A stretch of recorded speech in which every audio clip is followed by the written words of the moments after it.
Yuk, bisa yuk. Cek. Kalbar udah 2 nih akunnya. Tes aja. Tes. Nah, oke nggak sih? Oke ya? Suaranya. Oke kok, oke. Oke, aman sih kayaknya. Demi apapun deg-degan. Sama. Ya udah. Hari jam 4 guys. Ya. Oke, No. Bisa, No. Guys, open cam ya. Thank you. Bye. Selamat melayani. Mute.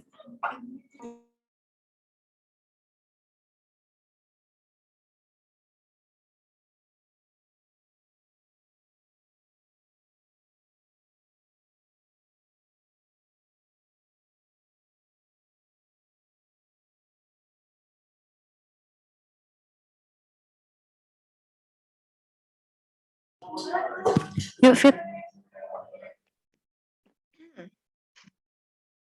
Hai, shalom semuanya. Apa kabar? Welcome to YCSC Talks ya. Ini event pertama YCSC di tahun 2021. Yeay! Senang banget loh, ya ampun ya, karena ini event pertama. Jadi sekali lagi aku mau ucapin selamat datang buat teman-teman semua yang udah hadir di sini. Well, karena acara atau ibadah hari ini berbeda dari ibadah-ibadah sebelumnya, jadi supaya suasananya lebih seru, lebih hype, aku pengen banget nih ajak kalian semua untuk open kamera ya teman-teman. Sekalian juga mau lihat wajah excited kalian, dan supaya kita bisa enjoy the session bareng-bareng. Well, tema yang diangkat hari ini adalah, kalau kalian bisa lihat ini di layar kalian, ada posternya ya. Dan kita tahu bahwa tema hari ini yang diangkat adalah Purposeful Life and Career. Di mana secara spesial YCSC mengundang seorang pembicara yang merupakan HR atau Human Resource Professional di salah satu bank terbesar di Asia Tenggara.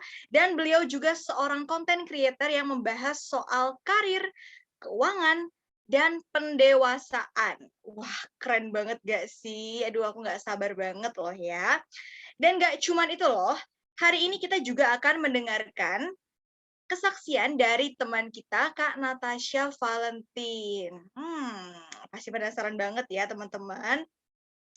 Udah gak sabar kan? Gimana nih? Mungkin boleh dikasih reaction ya, supaya bisa tahu siapa aja nih yang udah menunggu acara ini. Kalau aku juga deh, aku ikutan. Walaupun aku MC di sini, aku juga nih mau ngasih emot love, karena beneran gak sabar nih ya buat mengikuti sesi hari ini. Alright, sebelumnya aku mau info nih ke kalian semua di sini. Nanti ketika setelah ada sesi KOSEM, di mana nanti KOSEM akan menjelaskan materi yang akan dibawakan. Nah, setelah itu akan ada yang namanya sesi Q&A, sesi tanya jawab ya. Jadi buat kalian semua ikutin terus sesi hari ini, oke? Aku mau cek dulu deh nih teman-teman di sini. Wow, udah banyak banget nih nama-nama baru ya. Wah, seru banget. Udah banyak nama-nama baru di sini. Aku mau ucapin sekali lagi welcome buat teman-teman di sini semuanya. Anyway, gimana nih kabarnya? Mungkin boleh kali ya ramein kolom chat. Mungkin ada yang kabarnya baik-baik aja atau mungkin sedang tidak baik. Mungkin setelah ikut sesi talk show ini kita makin semangat ya, apalagi di dunia karir kita teman-teman ya. Oke deh. Wah, puji Tuhan baik. Baik dong. Mantap sekali ya.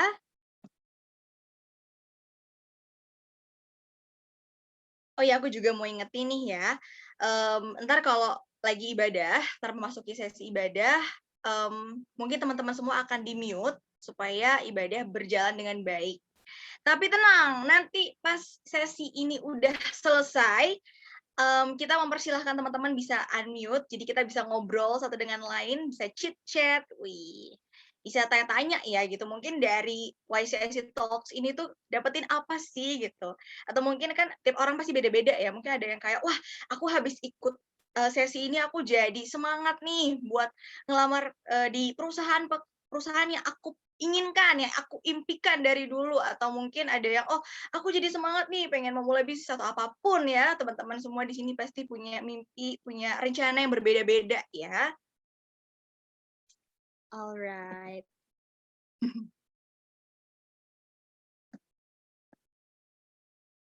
Kita sambil nunggu teman-teman yang lain ya. Stay di sini. Anyway ini ya, ini kan malam mingguan ya. Jadi supaya saya tidak merasa sendiri, mungkin teman-teman di sini boleh banget ya. Aku persilahkan untuk open kamera, atau mungkin ada yang mau ngobrol-ngobrol dulu sebelum talk show ini dimulai. Boleh banget loh.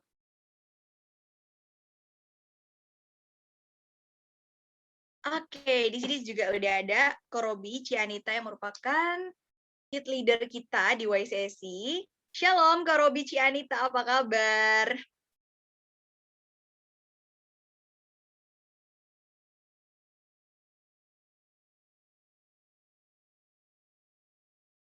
Oh, ternyata belum disconnect, teman-teman. Maafkan saya ya. Oke.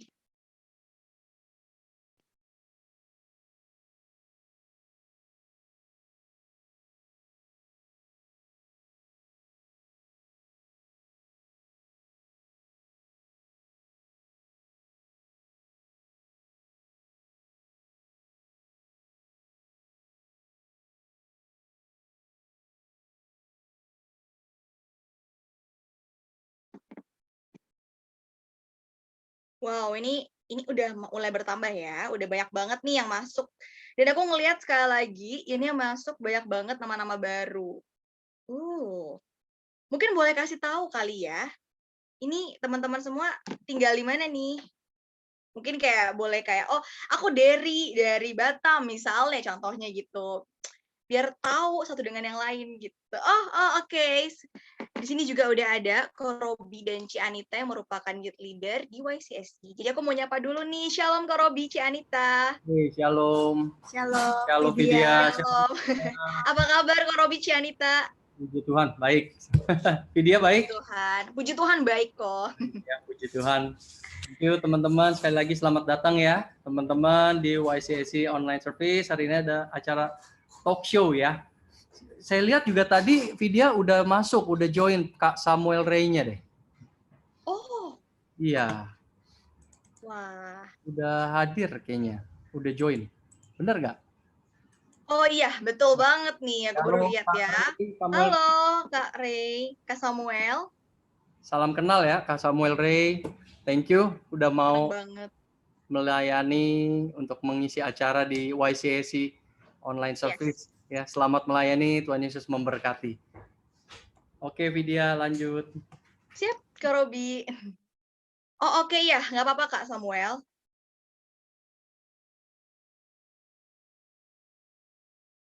Thank you juga Kak Sam. Ini aku yakin banget bukan cuma aku di sini, ada teman-teman semuanya nih ya yang hadir di sini tuh udah nggak sabar mendengarkan sesi talk show sama Kak Sam nih.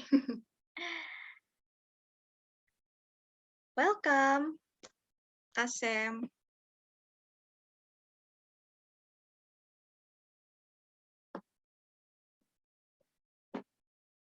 Oke, tapi sebelum nanti kita masuki sesi yang akan dibawakan oleh Kak Sam, kita akan ibadah dulu ya teman-teman.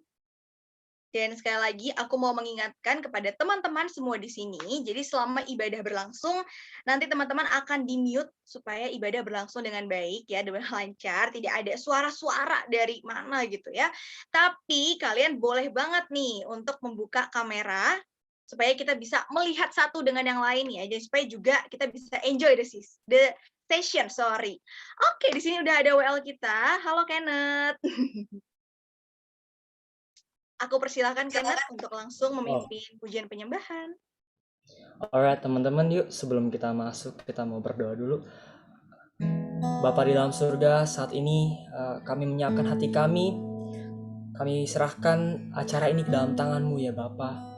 Terima kasih Tuhan, siapkan hati kami Tuhan untuk menerima yang terbaik daripada-Mu ya Bapa, untuk menerima pesan-Mu bagi setiap hidup kami. Kami percaya Tuhan, setiap kami yang sudah datang tidak akan kembali sama seperti ketika kami datang, tapi akan ada sesuatu yang Tuhan taruh dalam setiap hati kami, yang akan menguatkan kami, Tuhan. Terima kasih Bapak, terima kasih Tuhan Yesus. Terima kasih Bapak. Ya teman-teman, kita naikkan pujian-Mu, naikkan penyembahan-Mu ke dalam tahtanya Tuhan saat ini. Kami butuh Engkau Tuhan.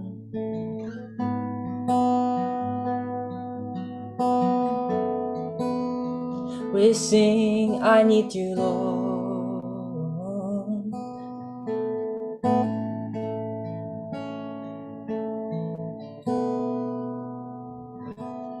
Oh, I need thee every hour, most gracious Lord. No tender voice like thine can peace afford. I need thee, oh, I need thee. Every hour I need thee. Oh, bless me now, my Savior. I come to thee. We need you, Lord. Penyanyikan dari awal. I need thee every hour. Stay down nearby. Temptation lose their power when thou art nigh. Oh, I need thee, oh, I need thee. Every hour I need thee. Oh, bless me now, my Savior. I come to thee. I need thee. I need thee. Oh, I need thee. Every hour I need thee. Oh, bless me now, my Savior. I come to thee. I need thee. Oh, I need thee. Oh, I need thee. Every hour I need thee. Oh, bless me now, my Savior. I come to thee. Oh, bless me now, my Savior. I come to thee. Oh, we need you, Lord. Kami butuh Tuhan. Kami butuh Tuhan. Kami butuh Tuhan. Kami butuh Tuhan. Bertahtalah di tempat ini, Tuhan. Penuhi hati kami, oh Tuhan. Oh Jesus, we need you, Lord.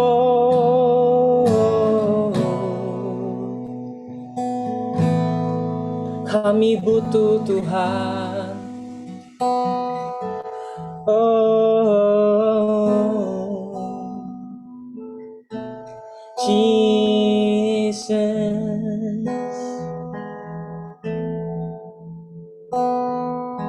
Oh ya para bashe. Kami siapkan hati kami, Tuhan.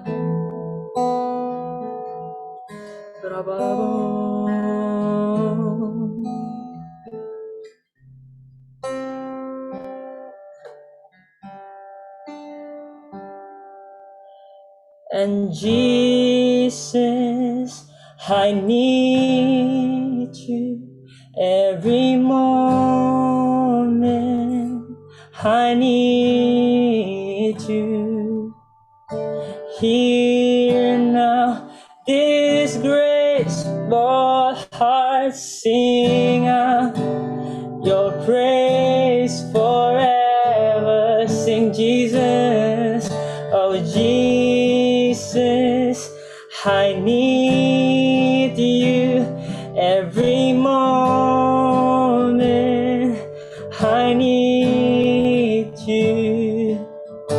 And here now, this graceful heart sing out your praise forever. Sing Jesus, Jesus, oh Jesus, I need you every moment.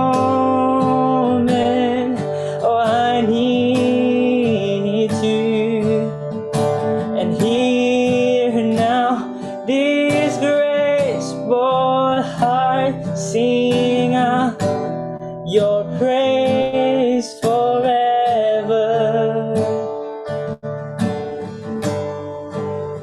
Beauty for ashes, you find the weak and contrite heart, shoulder its burdens, oh, and carry it into the light. Sing, oh Jesus, I need you every moment.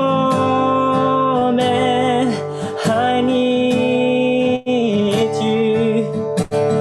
Here now, this graceful heart sing out your praise forever. Sing Jesus, I need you. Jesus, I need you every moment.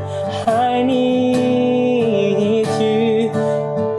And here now, this graceful heart sing out your praise forever.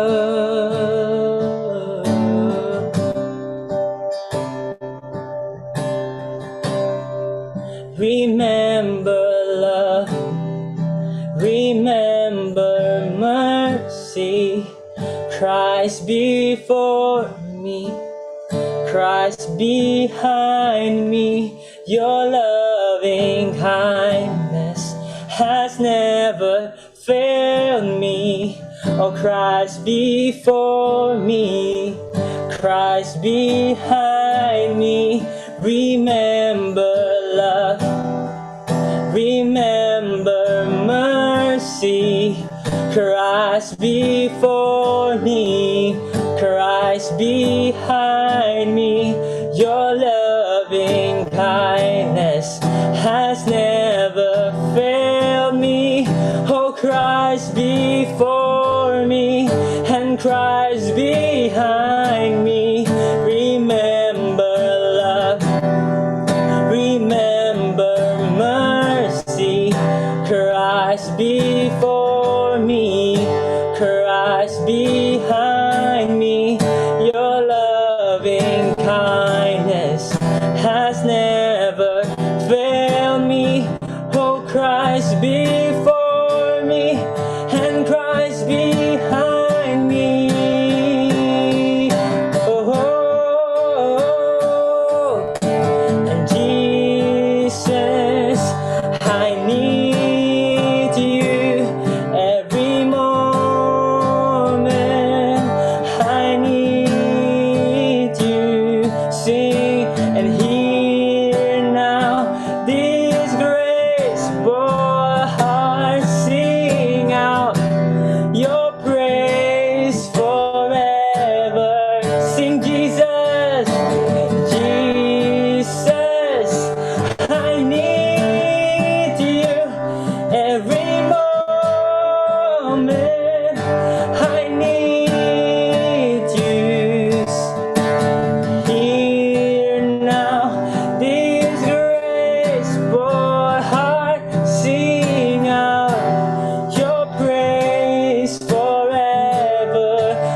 kita sembah Tuhan. Oh Jesus, I need you Lord. Every moment that I breathe, oh I need you Jesus. Kami gak bisa tanpa Tuhan, karena kau lebih berharga dari segalanya. You are the air that I breathe. Oh Jesus, Jesus, Jesus, I need.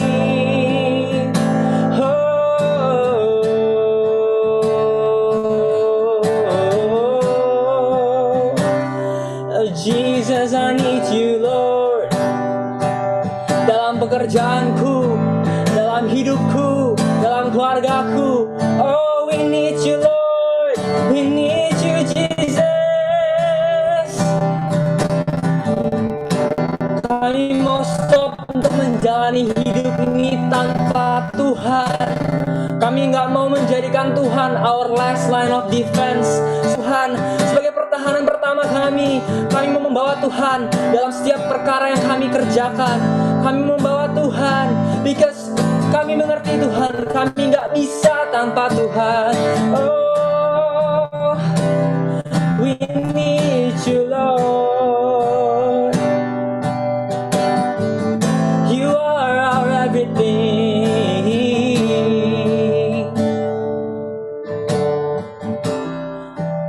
Karena Tuhan adalah kekuatan kami, batu karang yang teguh bagi setiap kami yang mencari pertolongan. Tuhan Yesus,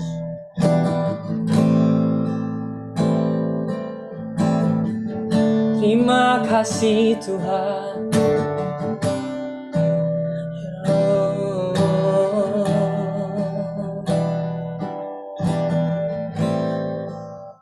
You are good to us,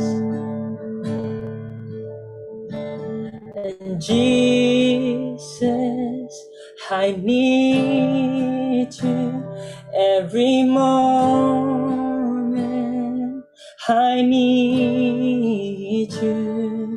Sing and hear now this grace, for hearts sing out your praise forever. One more time, sing it.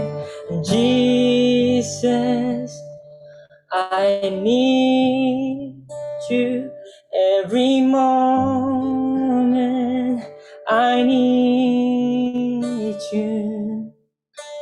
Hear now this grace, for hearts sing out your praise forever. And hear now this grace, for heart sing out your praise forever. Terima kasih Tuhan. Kami menyiapkan hati kami kalau sebentar kami akan mendengarkan firman, mendengarkan talk show. Tuhan, biar ini nggak jadi sekedar talk show saja, tapi biar Tuhan berbicara kepada setiap kami. Bahwa ketika kami datang ke tempat ini, kami mengerti apa yang Tuhan mau dalam hidup kami. And we will find our purpose in this life, Father. Terima kasih Tuhan, terima kasih Bapa. Di dalam nama Tuhan Yesus, haleluya, amin. Wow, thank you so much Kenneth sudah nge-lead praise and worship hari ini. Oke, sekarang saatnya kita memasuki sesi yang udah ditunggu-tunggu. Aku yakin banget ditunggu-tunggu sama kita semua di sini ya. Tapi sebelumnya aku ingin menyapa pembicara kita hari ini, Kak Samuel Ray. Hai, Kak Samuel Ray, apa kabar? Hai, Vidya, kabar baik. Sorry tadi belum siap kameranya. Oh iya, nggak apa-apa. Oke. Selamat sore semuanya. Aku juga mau nyapa Ko Robi, Pastor Robi Darmo Suwito, dan Ci Anita. Apa kabar? Makasih udah dikasih kesempatan untuk sharing hari ini sama teman-teman di Youth Community Senayan City. Happy banget buat kesempatannya. Mudah-mudahan bisa jadi berkat. Yes, oke. Tanpa perlu berlama-lama lagi, aku akan langsung mempersilahkan Kak Sam untuk menyampaikan materi yang akan disampaikan. Oke, silakan Kak Sam. Oke, selamat sore teman-teman. Shalom, salam kenal. Perkenalkan, nama saya Samuel Ray. Saya seorang karyawan HRD di salah satu bank multinasional di Jakarta. Juga seorang content creator. Saya sering sharing-sharing seputar karir dan kehidupan di sosial media saya. Dan hari ini saya diminta sharing di pertama kalinya sebenarnya di komunitas rohani. Jadi sebenarnya jujur nervous juga nih, karena biasanya kan sekuler gitu ya. Kali ini di komunitas rohani, jadi mudah-mudahan kalau ada yang salah ngomong atau salah tafsir, nanti Korobi dan Cianita bisa meluruskan ya. Tapi mudah-mudahan aman. Tadi materinya udah dicek sebelum tayang. Oke, jadi hari ini tema kita Purposeful Life and Career. Bagaimana punya hidup dan karir yang memuliakan Tuhan. Nah, pertama-tama buat teman-teman yang mungkin saat ini sedang mulai karirnya gitu, mungkin pertanyaan yang sering ditanyakan adalah, Kak, gimana kalau saya nggak suka dengan karir saya? Gimana caranya saya menemukan karir yang sesuai dengan apa yang saya kehendaki gitu kan? Nah, saya punya referensi, ada satu buku bagus yang nulis namanya Simon Sinek, seorang Amerika, judulnya Start With Why. Nah, buku Start With Why ini punya satu konsep yang disebut Golden Circle. Di dalam ada 3 lingkaran. Lingkaran yang paling dalam adalah why, kemudian kedua adalah how, yang ketiga adalah what. Nah, maksudnya gimana ada 3 lingkaran ini? Menurut Simon, sebenarnya Simon sedang menjelaskan tentang marketing ya, tentang gimana satu brand, gimana satu merek gitu bisa punya nilai tambah di mata consumer-nya itu dengan memulai dari why-nya dulu, gitu, mencari tahu why-nya dulu. Misalkan nih sebagai contoh supaya teman-teman bisa lebih nangkep gitu konsepnya ya. Kalau kita lihat handphone kan ada 2 jenis sekarang gitu kan, yang gambarnya apel digigit sama yang satu gambar robot hijau gitu kan. Nah, dua-duanya fans-nya ada dan dua-duanya saling apa ya istilahnya ya. Kamu ngapain sih pakai handphone itu? Bagusan juga handphone aku gitu. Oh, kamu ngapain pakai handphone yang satu lagi? Itu handphone mahal doang tapi speknya bagusan handphone aku gitu kan. Jadi saling apa ya, saling percaya sama mereknya masing-masing. Nah, menurut Simon, kenapa bisa ada fans yang seloyal itu sama sebuah brand? Nah, itu karena brand tersebut bicara soal why-nya. Kalau kita lihat iklan-iklannya tadi yang handphone Apple digigit tadi, dia nggak pernah bilang handphone saya spesifikasinya adalah RAM-nya berapa giga, kapasitasnya berapa megabyte, kemudian layarnya berapa pixel segala macam, tapi selalu yang dibicarakan adalah tentang kreativitas, tentang apa namanya gaya hidup gitu. Nah, jadi ini yang diceritakan oleh Simon di bukunya, bahwa ketika kita mau membuat satu campaign marketing yang berhasil, maka harus dimulai dari why-nya dulu. Kita harus ambil hati customer kita, gitu. Customer harus bisa identifikasi dengan kita. Nah, hubungannya apa sama kita dalam berkarir? Aku selalu bilang ketika teman-teman melakukan interview ya, melakukan interview kerja gitu, agak sulit untuk bilang bahwa iya sih, kita tahu bahwa ini buat teman-teman yang kuliah misalkan ya, kita sudah bekerja keras selama ini untuk dapetin IPK bagus. IPK saya udah di atas 3, IPK rata-ratanya, dan kemudian universitas saya bagus dan segala macam. Tapi di luar sana, mohon maaf, banyak sekali sebetulnya juga teman-teman yang IPK-nya bagus juga. Jadi persaingan semakin kuat, gitu. Persaingan semakin ketat dalam berkarir. Nah, gimana caranya kita bisa bersaing adalah, aku percaya people don't buy what you do, they buy why you do it. Kita harus punya cerita yang jelas di balik kenapa kita ingin masuk ke satu industri gitu ya. Nah, sebagai contoh mungkin aku mau cerita sedikit gitu. Pada saat aku mulai karir di dunia HR, jadi awal-awal itu aku aku punya satu cerita gitu, aku punya satu why yang aku bawa setiap kali aku pergi interview. Ketika ditanya kan pasti HR nanya kenapa kamu mau bergabung di perusahaan ini gitu kan.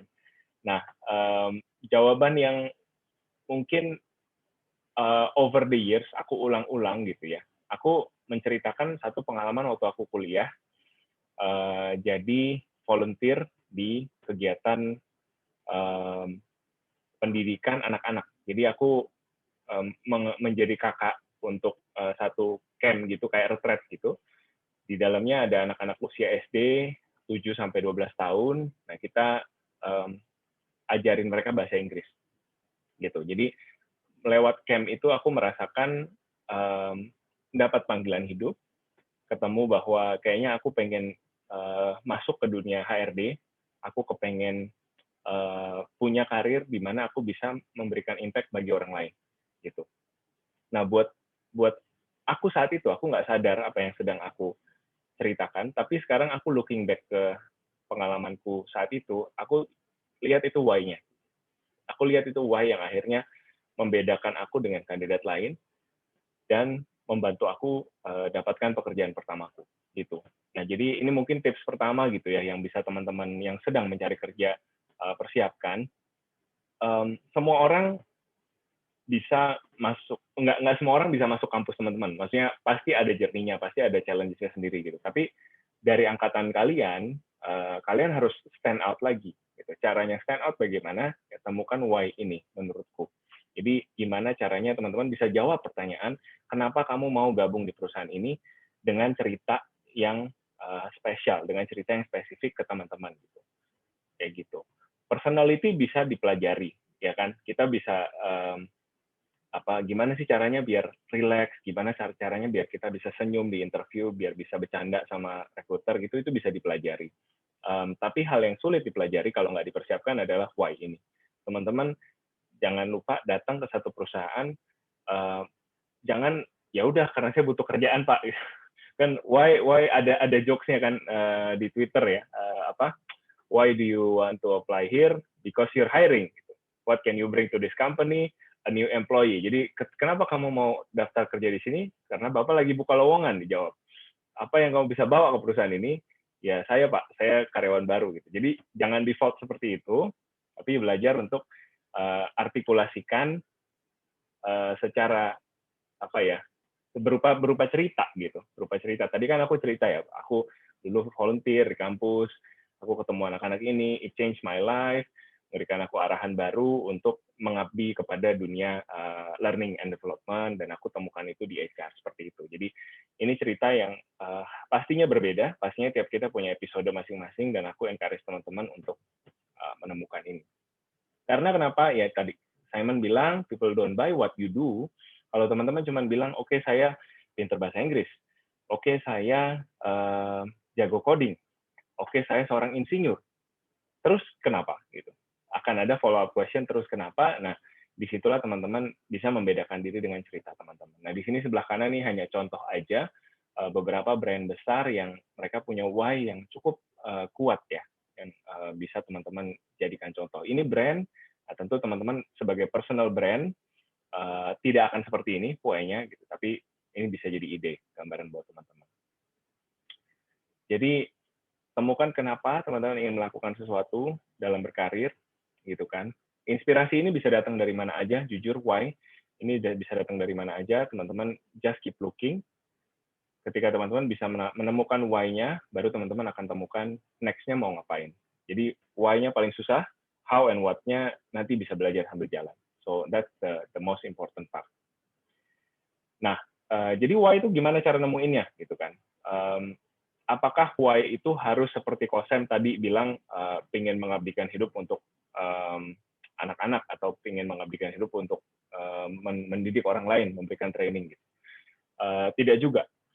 Tidak juga, dan jangan khawatir kalau why-nya teman-teman sekarang adalah gambar-gambar yang ada di layar ini.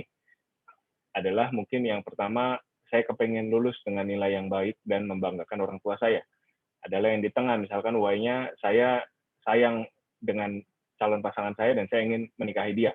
Itu butuh biaya. Gitu. Jadi why-nya duniawi banget kok gitu kan.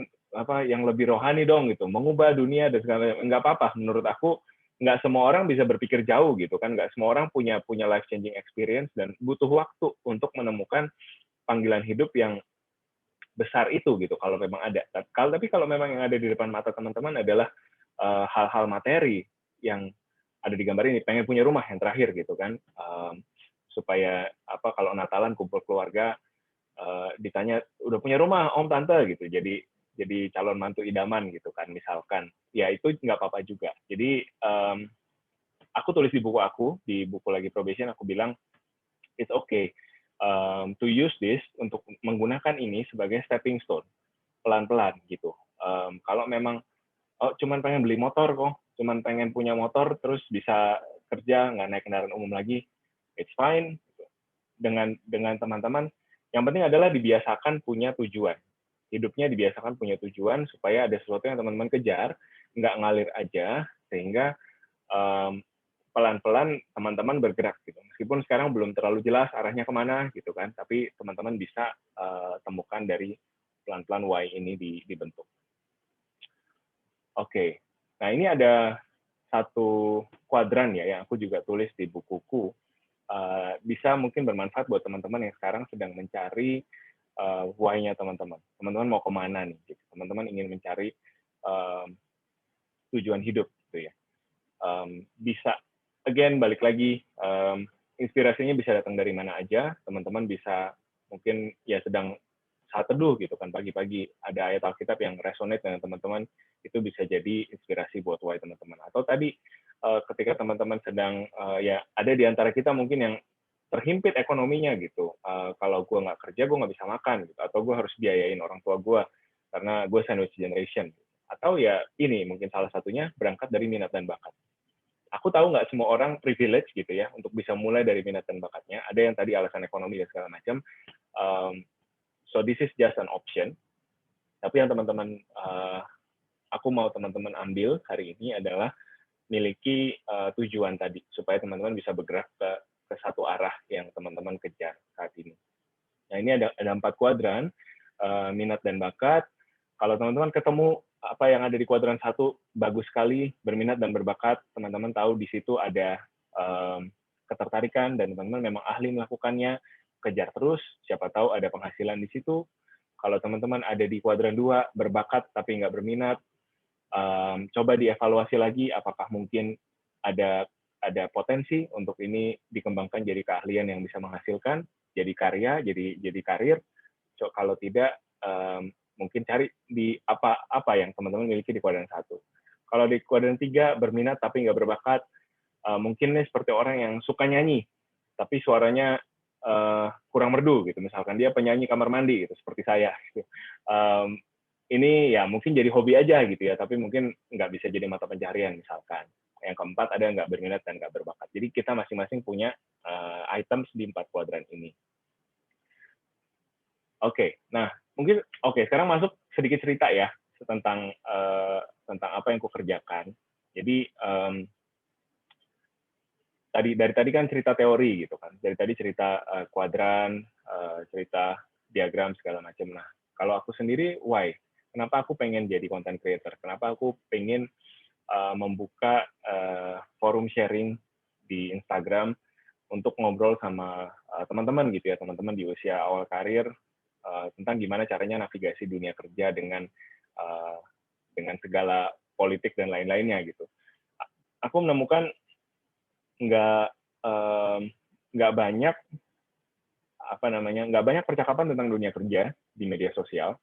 Terus aku juga menemukan banyak teman-teman yang sudah lulus, nah kampusnya itu nggak memiliki, nggak mengequip mereka dengan pengetahuan yang cukup untuk masuk ke dunia kerja. Jadi aku pun sebagai HR gitu ya, ketika merekrut fresh graduate gitu, masih merasa kok kayak ada gap ya gitu, ada yang harus diajarin gitu antara mereka lulus dan mereka bisa istilahnya dipakai kerja di kantor. Jadi itu yang bikin aku kepingin sharing gitu, dan aku percaya kita hidup udah nggak terpisahkan lagi dari media sosial saat ini, dan media sosial itu menurutku bukan media sosial itu sebagai alat gitu. Jadi kita bisa kayak kita punya pisau dapur gitu ya, Pisau dapur itu bisa bikin masakan yang enak, kita bisa potong wortel, kita bisa potong daging, tapi kita bisa juga melukai orang lain dengan pisau dapur. Nah, buatku sama, media sosial juga begitu. Jadi disitulah aku kepengen bagi ilmuku, kepengen lebih banyak orang lagi merasakan impact gitu dari apa yang aku punya. Dan ya puji Tuhan disambut baik responnya. Jadi singkat cerita, tahun lalu sebulan sebelum pandemi, aku launching buku, judul bukunya Lagi Probation. In fact hari ini kalau nggak salah Eca, kita mau bagi-bagi buku ya. Nanti panitia akan mengatur, ada 2 buku yang akan aku bagiin buat teman-teman yang bertanya di akhir acara. Nanti panitia akan share syarat-syaratnya. Jadi ya aku bersyukur sih. Jadi intinya ketika kita tahu why kita, ketika kita bergerak ke satu tujuan tertentu gitu ya. Dan aku di sini mau bilang, bukan berarti aku taruh diriku di panggung dan aku bilang, hey jadilah seperti aku, tidak. Yang aku bilang adalah apapun yang jadi tujuan teman-teman saat ini, kejar ke situ. Kita berkarir, kita berkarya, iya mengalir boleh gitu ya mungkin supaya nggak stres. Tapi at the same time, yuk kita punya goal yuk. Goal ini bisa as simple as gue mau lunasin cicilan motor gue secepat mungkin. Goal ini bisa as simple as gue mau ajak ke jalan-jalan orang tua gue ke Bali misalkan. Tapi yuk kita jadi anak muda semangat, kita jadi anak muda punya tujuan supaya hidup kita nggak itu aja, gitu ya. Dan kalau mungkin terdengar menakutkan buat teman-teman, ketika kita mau keluar dari comfort zone kita, it's not about taking big leaps. Bukan soal kayak ya udah besok aku resign, aku mau jadi content creator, nekat gitu. Ya sometimes it takes nekat gitu. Tapi in my journey, gue saat ini melihat bahwa apa ya, yang terkadang lebih impactful adalah bukan kita tentang nekatnya, tapi kita taking the first step-nya. Kita berani dulu jalaninnya. Nah, untuk itulah kita mau ngomong tentang habit. Nah, habit ini teman-teman tahu kan ya, pasti ada growth mindset, ada fixed mindset gitu. Gimana kita bisa berkembang adalah kita punya pikiran yang positif, kita mau maju ke depan, kita mau berusaha segala macam. Tapi gimana caranya kok gitu? Gimana caranya kita bisa membentuk growth mindset ini? Nah, menurut aku itu dengan kita bangun disiplin, bangun kebiasaan. Ya, habits are the compound interest of self improvement. Kalau teman-teman mau membuat perubahan pada diri teman-teman, lakukan kebiasaan baru secara disiplin. Gitu. Ini dari James Clear, penulis yang lagi bukunya bestseller di mana-mana, judulnya Atomic Habits. Nah, kita punya kearifan lokal sebenarnya. Sebelum James Clear ngomong, Kamus Peribahasa sudah bilang sedikit-sedikit lama-lama menjadi bukit. Dan supaya nggak sesat banget gitu ya, ini saya quote dari Alkitab juga.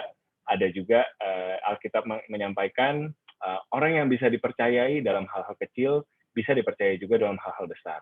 Tapi orang yang tidak bisa dipercayai dalam hal kecil tidak bisa dipercayai juga dalam hal besar. Jadi jauh sebelum James Clear ngomong, sebelum Peribahasa ngomong, Alkitab udah nyampein bahwa kita yuk jadi orang yang bisa dipercaya. Yuk kita berkarir. Mungkin ada beberapa di antara kita yang beruntung. Mungkin ada beberapa dari kita mungkin 1 tahun, 2 tahun bekerja langsung jadi manajer. Gitu. Jabatannya langsung tinggi, gajinya langsung naik segala macam. Tapi kalau misalkan tidak pun, ya berarti mungkin porsi kita saat ini adalah melakukan hal kecil yang ada di tangan kita. Gitu. Meskipun kita nggak suka, meskipun kita nggak happy dengan apa yang ada di depan mata, tapi percayalah ketika teman-teman setia, ketika teman-teman membangun sesuatu, ya kita percaya Tuhan melihat gitu. Kita percaya Tuhan melihat pekerjaan tangan teman-teman, dan at the same time sebetulnya ada skill yang sedang teman-teman kumpulkan. Ada keahlian gitu yang sedang teman-teman lakukan. Meskipun hari demi hari yang dilakukan sepertinya sama aja, membosankan gitu. Tapi percaya bahwa jika teman-teman setia dalam perkara kecil, itu akan jadi habit yang nanti akan membangun karir teman-teman. Nah, gimana caranya sesuatu bisa jadi habit? Ini balik lagi ke buku James Clear tadi, ada 4 proses ya, 4 proses cue, craving, response, reward. Itu. Ini adalah cycle yang kita tanpa sadar ikuti dan membentuk satu kebiasaan gitu. Contoh ya, misalkan cue-nya adalah malam hari. Ya kan, malam hari habis lembur, udah capek sampai rumah. Craving, kalian lapar, pengen makan sesuatu. Terus responsnya, kalian buka aplikasi pesan antar makanan, kemudian kalian pesan martabak. Ketika makan martabak, kalian merasa kenyang dan senang. Itu reward-nya. Gitu. Nah, mungkin kita lakukan satu kali gitu ya. Ketika kita lakukan satu kali, kita nggak sadar. Kita ya udah lapar ya, pesan sesuatu. Tapi buat orang yang kepengen hidup sehat, buat orang yang kepengen punya badan yang lebih sehat, misalkan berat badan yang lebih sehat, misalkan ya. Ini bukan body shaming ya, contoh. Tanpa sadar kita jadi kebiasaan gitu. Tanpa sadar kita membangun satu kebiasaan ketika malam hari datang, ketika pulang, gue akan pesan makanan. Tanpa sadar berat badan naik, tanpa sadar tubuh kita jadi nggak sehat, dan seterusnya. Itulah habit, besar powernya habit. Berawal dari cue, craving, response reward berulang-ulang, akhirnya berubah gaya hidup. Gitu. Sama halnya ya apapun, habit apapun dibangun seperti ini. Kita mau bangun habit saat teduh pagi misalkan. Gitu. Kita bangun pagi mata melek. Kita bisa craving untuk lihat di medsos ada apa gitu. Jadi buka handphone dulu. Atau kita bisa bangun habit baru gitu. Ketika bangun pagi airplane mode dulu, yang dihidupin aplikasi saat teduh dulu misalkan, atau baca Alkitab dulu, jangan buka handphone dulu, seperti itu. Jadi habit ini semakin bisa kalian latih, semakin kalian ulang-ulang, nanti akan jadi satu kebiasaan baru yang menghasilkan sesuatu. Gitu. Satu buku yang ya tadi aku cerita soal aku nulis buku gitu ya. Ini mungkin kalau boleh cerita lagi sedikit. Proses menulisnya bukan berarti aku pergi retret kemana gitu kan. Kalau penulis-penulis di luar negeri kan biasanya mereka ambil cuti, terus 3 bulan nginep di tengah pegunungan, tengah hutan, terus nulis di situ gitu kan. Dalam hal aku ngeluarin buku pertamaku, yang aku lakukan ini ngambil 1 jam tiap hari teman-teman. Dari jam makan siang di kantor, terus nulis 1 halaman. Tulis satu halaman tanpa terasa selesai bukunya, dan ya udah jadi buku gitu. Nah, sama halnya aku percaya dalam karir teman-teman, jika kita mau ahli dalam sesuatu, kita nggak boleh meng-underestimate proses. Kita nggak boleh meremehkan bahwa ya kita perlu berlatih gitu. Kita mungkin merasa tahu secara teori, kita mungkin merasa punya ilmu dan segala macam, tapi percaya deh, dalam environment kantor selalu ada hal-hal di luar soft skill teman-teman, hal-hal di luar pengetahuan teman-teman yang teman-teman perlu belajar. Gimana caranya baik-baik sama orang, gimana caranya negosiasi supaya project teman-teman deal. Hal-hal tersebut nggak bisa dilatih sendiri. Teman-teman harus berlatih dengan orang lain, teman-teman harus bangun habit untuk mau berkomunikasi, untuk rendah hati, untuk mau belajar, supaya lama-kelamaan teman-teman punya reputasi. Nah, reputasi ini nggak dibangun dalam semalam, tapi dengan habit tadi, sama seperti kita mungkin setahun 2 tahun ini karena pandemi jarang keluar rumah, jadi mungkin berat badan melebar gitu ya, karena tadi sering pesan martabak. Sama halnya kalian bangun reputasi, bangun karir, bangun nama baik, itu pun perlu habit, perlu waktu. Gitu. Jadi aku encourage teman-teman yang saat ini mungkin sedang ada di satu titik dalam karir di mana kalian stuck, di mana kalian ngerasa kayak belum bisa berkembang karirnya dan segala macam. Kerjakan dulu yang ada di tangan sebaik-baiknya. Gitu. Kalau memang waktunya untuk resign datang, kalau memang kesempatan itu datang, biarlah dia datang karena memang nama baik kalian harum di mana-mana. Karena memang kalian punya reputasi yang diinginkan banyak perusahaan. Bukan karena kalian pahit dengan suasana kantor, bukan karena pahit dengan suasana bos yang tidak enak dan segala macam. Biarlah nama baik teman-teman yang bicara. Itu. Nah, ini ada another tips lagi sebetulnya, gitu, paperclip strategy. Jadi ada satu cerita gitu ya, seorang salesman berusaha membangun habit untuk achieve targetnya. Gitu. Dia kepingin achieve targetnya. Dia salesman muda, tidak punya pengalaman di industri tersebut, tidak punya network, tidak punya koneksi, tapi dia punya telepon dan dia punya 2 toples, 1 toples kosong, 1 toples isinya paperclip. Nah, dia lakukan the first thing in the morning, dia sampai kantor pagi-pagi, dia nggak ngapa-ngapain dulu, dia nggak cek email, dia nggak ngobrol sama temennya, dia nggak ngopi, dia duduk, begitu jam 9, 10, business hour, dia ambil 1 paperclip, kemudian dia telepon, kenalan sama 1 klien. Jadi, menawarkan produknya gitu. Bu, saya salesman dari ini, saya mau menawarkan ini. 1 paperclip ditaruh. Kemudian ambil lagi paperclip selanjutnya, telepon klien kedua. Terlepas dari kliennya ngangkat atau enggak, senang atau enggak dengan teleponnya, ngajak meeting apa enggak, dan selanjutnya dia ambil paperclip sampai akhirnya 100 paperclip habis, dan ini dilakukan terus setiap hari. Gitu. Nah, singkat cerita, salesman ini menjadi salah satu salesman yang terbaik, achiever di kantornya, dan akhirnya dia resign dan buka usaha baru. Gitu. Ini salah satu contoh, simple sebenarnya kan, kalau dipikir paperclip gitu kan, kadang kita mungkin butuh visual cue ya. Kita butuh, tadi kalau cerita martabak tadi gitu, cue malam hari lapar gitu. Nah, kalau orang ini mungkin dia nyampe kantornya, cue-nya adalah dia lihat meja kosong isinya paperclip. Nah, dia langsung keinget, oh ya, gue harus call klien dulu, gue harus call nasabah dulu, seperti itu. Nah, mungkin di tengah-tengah kebosanan teman-teman, tengah teman-teman stuck saat ini, saat berkarir gitu ya, mungkin hal-hal seperti ini perlu dicoba gitu untuk membangun kebiasaan sehingga teman-teman bisa accumulate skill baru. Oke. Nah, pertanyaan $1 juta, ya kan? Banyak yang bertanya, saya ingin kerja sesuai passion, gimana caranya? Nah, jangan lupa passion itu kita perlu berkorban untuk passion kita. Teman-teman bersedia nggak suffer untuk passion teman-teman? Karena ya, kalau yang tahu film Passion of the Christ gitu kan, itu cerita tentang penyalipan Tuhan Yesus gitu kan. Passion itu artinya to suffer, dari bahasa Latin to suffer.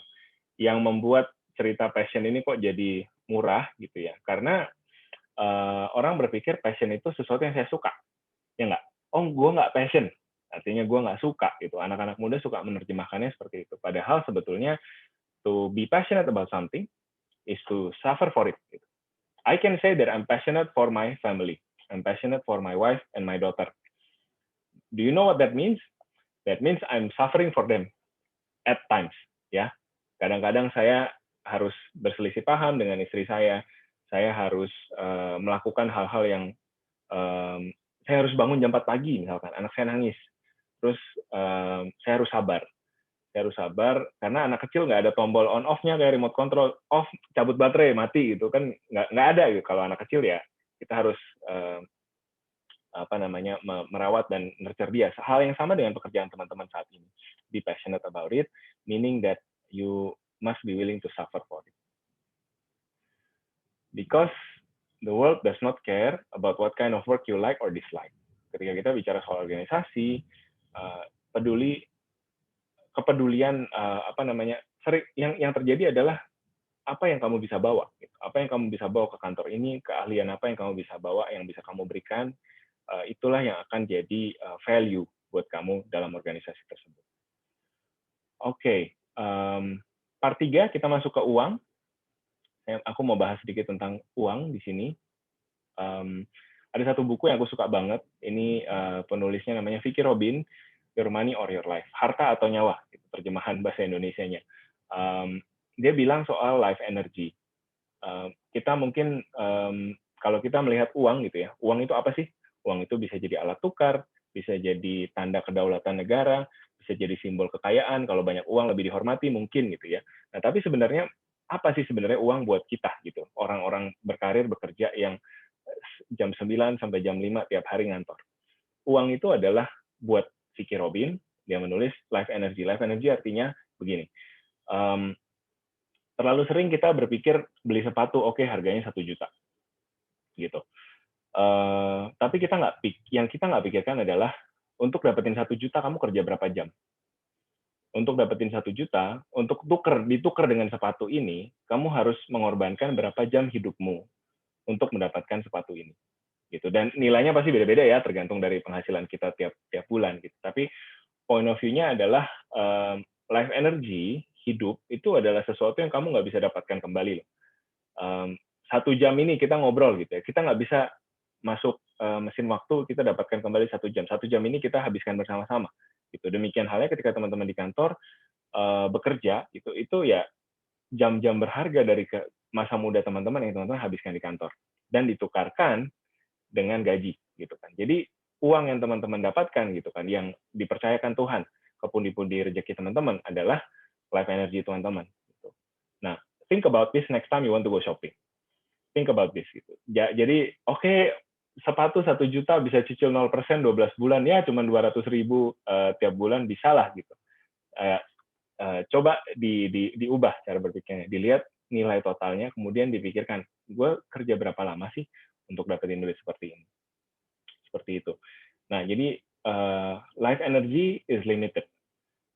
Energi kita, kehidupan kita di bumi ini terbatas. Keinginan kita tiada batas gitu kan. Tiap kali handphone baru keluar, tiap kali ada hobi baru ngetren, ada sepeda lipat segala macam, hobi lari, kita pengen ikut. Tapi realitanya adalah keinginan kita tak ada batasnya, tapi waktu kita di bumi ini terbatas. Nah, apakah kita mau tukarkan waktu kita itu dengan hal-hal yang seperti lifestyle dan lain sebagainya, atau mungkin hal-hal yang lebih tinggi, higher purpose gitu. Nah, ini aku ambil dari salah satu ayat Alkitab yang aku suka dari Ibrani 3 ayat 5-6, mau memperkenalkan ke teman-teman konsep cukup. Janganlah kamu menjadi hamba uang, dan cukupkanlah dirimu dengan apa yang ada padamu. Karena Allah telah berfirman, aku sekali-kali tidak akan membiarkan engkau, dan aku sekali-kali tidak akan meninggalkan engkau. Sebab itu dengan yakin kita dapat berkata, Tuhan adalah penolongku, aku tidak akan takut. Apakah yang dapat dilakukan manusia terhadap aku? Nah, tadi aku renungin ayat ini gitu ya, sebelum sharing ini ke teman-teman. Bagian pertama cukup jelas ya, cukupkanlah dirimu dengan apa yang ada padamu, gitu kan. Itu cukup jelas lah, nggak usah jelasin lah, udah ngerti. Nah, bagian stabilo yang kedua yang di bawah, apakah yang dapat dilakukan manusia terhadap aku? Nah, kita mikirnya mungkin manusia ini manusia lain, orang lain jahatin kita, gitu. Tapi tanpa kita sadari, kita sering menjahati diri kita sendiri. Ketika kalian buka media sosial atau online shopping, nah itu kalian sedang melakukan, mencobai diri sendiri sebenarnya, gitu. Duitnya nggak ada, cuman kalian lagi bengong aja 30 menit cari ngantuk sebelum tidur, terus kalian main handphone, jadi ingin ini itu, mungkin nggak beli sih, mungkin nggak beli karena duitnya nggak ada, gitu. Tapi ada perasaan insecure di situ, ada perasaan aku kurang berhasil karena aku nggak secantik dia, atau aku nggak punya benda ini, belum punya ini, belum tinggal di klaster ini, mobilnya belum ini dan segala macam. Nah itu kan kamu mencobai diri sendiri sebetulnya. Gitu. Kalau memang nggak ada uangnya, kalau memang tidak ada kebutuhannya ya jangan, gitu. jangan dibuka aplikasinya. Gitu. Ini my reflection ya on this scripture ya. Kemudian 1 Timotius 6 ayat 6-10. Again, pay attention ke bagian yang di stabilo ya. Memang ibadah itu kalau disertai rasa cukup, memberi keuntungan besar. Ini menarik kan? Kita cari cuan gitu kan. Cuan, keuntungan gitu. Ayo beli kripto, beli saham. Kemarin Desember corona tahun lalu kan banyak yang beli saham kan. Cari cuan besar gitu. Tapi Alkitab bilang kalau kita mau cuan besar kita harus berasa cukup. Seru kan Alkitab gitu. Jadi asalkan ada makanan dan pakaian cukuplah. Bagian tengah itu juga menarik. Sebab kita tidak membawa sesuatu apapun ke dalam dunia, dan kita pun tidak dapat membawa apa-apa keluar. Ini kalian lahir telanjang, mati akan telanjang juga. Gitu. Tidak bisa dibawa mati kan, harta. Gitu ya. Tetapi mereka yang ingin kaya terjatuh ke dalam pencobaan, ke dalam jerat, dan ke dalam berbagai-bagai nafsu yang hampa dan yang mencelakakan, yang menenggelamkan manusia ke dalam keruntuhan dan kebinasaan. Karena akar segala kejahatan ialah cinta uang, sebab oleh memburu uanglah beberapa orang telah menyimpang dari iman dan menyiksa dirinya dengan berbagai-bagai duka. Nah itu kamu malam-malam browsing e-commerce, menyiksa diri dengan berbagai-bagai duka itu. Wah lagi ada apa, terus kamu ambil pay later, cicilan yang sebenarnya kamu nggak mampu ambil, tidak bijak dengan keuangan, tidak merasa cukup. Nah itu kita tuh, manusia modern menyiksa diri dengan berbagai-bagai duka seperti itu. Di saat kamu harusnya tidur, istirahat, saat kamu harusnya mungkin baca buku, mungkin self improvement gitu kan, atau nonton YouTube yang positif gitu ya. yang kita lakukan adalah kita menyiksa diri dengan berbagai duka di e-commerce. Ya gitu ya. Jadi kapan cukupmu kendalikan keuanganmu, bukan sebaliknya. Nah, aku mau tutup dengan cerita. Jadi Ronald Read dibilang janitor milenial. Ronald Read ini dia seorang office boy. Dia seorang office boy. Sebelum jadi office boy, dia jadi pegawai SPBU, mas-mas pom bensin. Sebelum jadi mas-mas pom bensin, dia tentara. Jadi ini generasi mungkin great grandfather ya, opanya opa kita lah gitu. Dia tentara di Perang Dunia, kemudian pulang ke Amerika Serikat, dia jadi pegawai SPBU, kemudian jadi OB. Nah, tidak ada yang menyangka gitu ya, pada saat beliau meninggal, dia meninggalkan harta kekayaan 8 juta US dollar. 8 juta US dollar itu berapa triliun ya, berapa ratus triliun gitu ya. Nah, ini mengagetkan teman-teman yang ada di sekitarnya karena dia tidak pernah terlihat kaya. Dia tidak pernah stereotipnya orang kaya kan ganti mobil terus mungkin, atau bajunya baru terus dan segala macam. Orang ini sederhana, dia tidak dia tiap hari sarapan di tempat yang sama, cuman kopi hitam sama muffin. Kemudian dia juga orang kalau di US kan pakai jaket gitu ya, ada musim dingin, jaketnya tiap tahun selalu sama sampai kancingnya copot dan dia pakai peniti. Dia pakai peniti saking dia pelitnya gitulah, saking dia hematnya gitu. Nah, akhirnya pada kematiannya dia sudah akumulasi aset segitu banyak dan akhirnya disumbangkan ke sekolah dan ke rumah sakit gitu ya. Aku nggak bilang kita harus kayak dia gitu ya. Kita harus sampai mungkin baju sampai bolong-bolong dijahit lagi atau jeansnya robek-robek segala macam. Mungkin ini contoh ekstrim gitu. Tapi aku cuman mau kasih lihat teman-teman bahwa ada loh lifestyle yang berbeda mungkin dengan yang kita sering lihat di media sosial, yang sering kita lihat di TV gitu. Seharusnya orang banyak uang seperti apa sih? Gitu. Kita mungkin melihat gaya hidup yang luar biasa, kita mungkin melihat kemewahan dan segala macam. Tapi ada loh orang yang uangnya sebenarnya banyak, tapi hidupnya seperti ini, sederhana, dan akhirnya di akhir hidupnya dia memberkati orang banyak. Gitu. Dia nyumbang berapa juta dolar ke rumah sakit dan ke perpustakaan di dekat tempat dia tinggal. Gitu. Dan ya itu tadi, ketika kita berani berkata cukup, ketika kita berani bilang, saya tahu apa yang penting buat saya tahu berapa jumlah uang yang mungkin saya butuhkan untuk benar-benar hidup cukup tiap bulan, gitu. Teman-teman akan lebih mudah untuk bebas gitu dari jerat-jerat keinginan mata gitu ya. Tadi menyiksa diri dengan berbagai duka tadi gitu. Ini yang aku rasa penting karena habit keuangan kita semakin awal kita bangun maka akan semakin baik. Teman-teman mungkin sekarang ada di awal karir, ada yang mungkin baru gajian pertama kali gitu. Nah, jangan silau gitu ya, jangan gelap mata. Semua e-commerce punya promo tanggal kembar gitu kan. Ada jingle iklannya, WIB gitu kan. Itu hati-hati gitu kan. Akan selalu ada gitu kan, nggak akan nggak ada habisnya. Tapi aku percaya Alkitab juga mau gitu, Tuhan Yesus juga mau kita bijak dengan keuangan kita. Kenapa ya? Menghargai waktu yang ada, waktu kita bekerja, kita udah kumpulkan uang dengan susah payah, kita sudah berkarya dengan susah payah, gunakan dengan bijak supaya teman-teman juga bisa punya hidup yang memuliakan Tuhan, yang bermanfaat. Oke, seperti itu sesinya sore ini. Terima kasih. Aku open ke Q&A, kembalikan ke MC.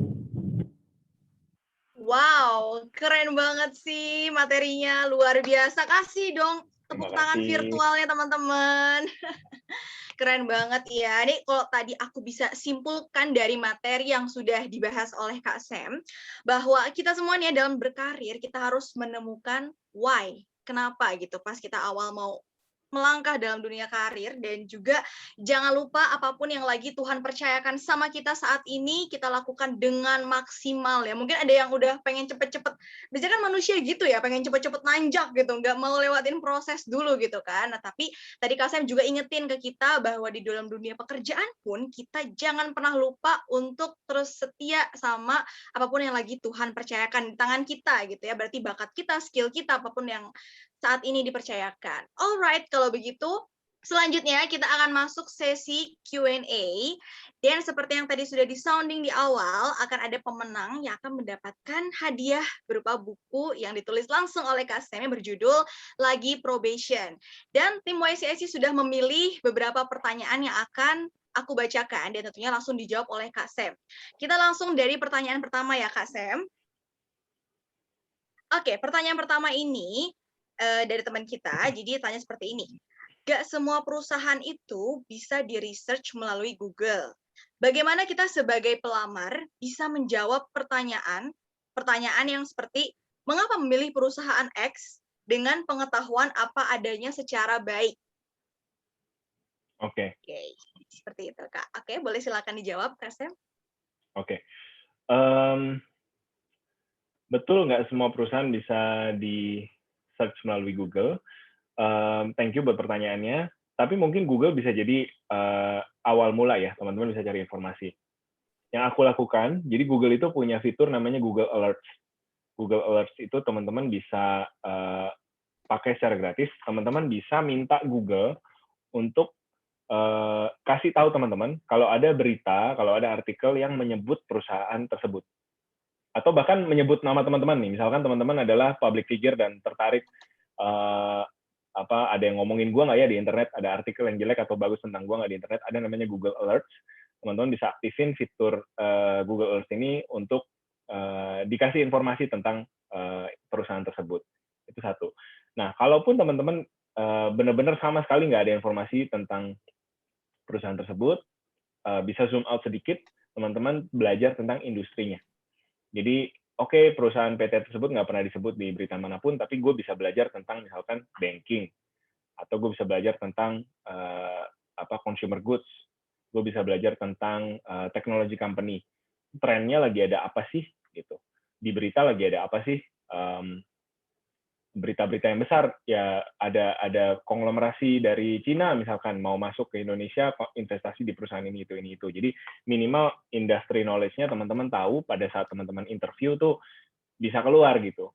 Oh ini anak baca koran nih gitu. Ini anak nggak kosong-kosong banget gitu. Dia pengetahuan umumnya luas. Itu juga bisa. Another thing you can try adalah ngobrol sama kakak kelas. Pasti kan pada punya kakak kelas dong.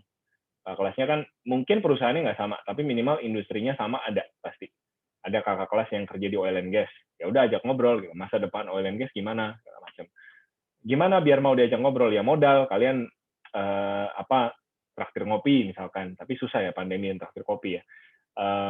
Lakukan sesuatu lah buat mereka gitu. As simple as misalkan what I also like to do, aku ketemu berita atau aku ketemu riset yang menarik, yang aku tahu ini orang suka nih, ada hubungannya nih sama industri ya. Aku WhatsApp dia, aku bilang, hey, I found this article about your industry.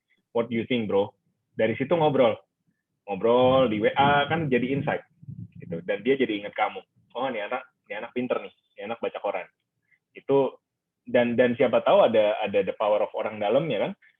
Kakak kelasnya malah ngasih tahu ada lowongan di kantor gue, bisa masuk. Gitu. Jadi macam-macam sih sebenarnya caranya, kalaupun tidak bisa di googling itu tadi. A few more ways yang teman-teman bisa coba. Wow, menarik sekali ya. Semoga menjawab pertanyaan kamu ya. Oke, kita lanjut lagi ke pertanyaan berikutnya. Ini aku lihat dari Zoom-nya, dari Johanna Desi. Halo, Shalom Kak Sam, kenalin aku Johanna. Shalom. Kak, aku mau tanya, sering banget kita mendengar bahwa penting banget lingkungan untuk membantu perkembangan karir kita dalam pembentukan pola pikir atau support. Andaikan lingkungan kita tidak mendukung untuk kita meraih impian kita, contoh keluarga yang tidak setuju atau circle pertemanan yang sering memandang rendah kita karena mereka merasa mengenal kita, kemudian tidak mampu untuk melihat peluang dan potensi diri kita. Selain dengan memiliki growth mindset, apakah ada tips yang bisa kita terapkan untuk terus meraih mimpi kita? Thank you. Oke. Thank you buat pertanyaannya. Kalau soal keluarga dan teman-teman, buat aku sih itu sesuatu yang sebetulnya kita paling tahu ya cara mengelolanya. Karena itu kan keluarga kita, teman-teman kita gitu. Kalau aku kasih advice di sini ya belum tentu bisa 100% sesuai dengan situasi teman-teman. Tapi sebenarnya teman-teman tahu sih cara menghadapinya, aku yakin. Cuman capek aja gitu kan. Kadang-kadang kayak, aduh, di ngomongin yang enggak terus dan segala macam. Nah, jadi how to handle that, I'm sure you already know. Tapi mungkin soal lingkungan yang aku mau share di sini justru lebih ke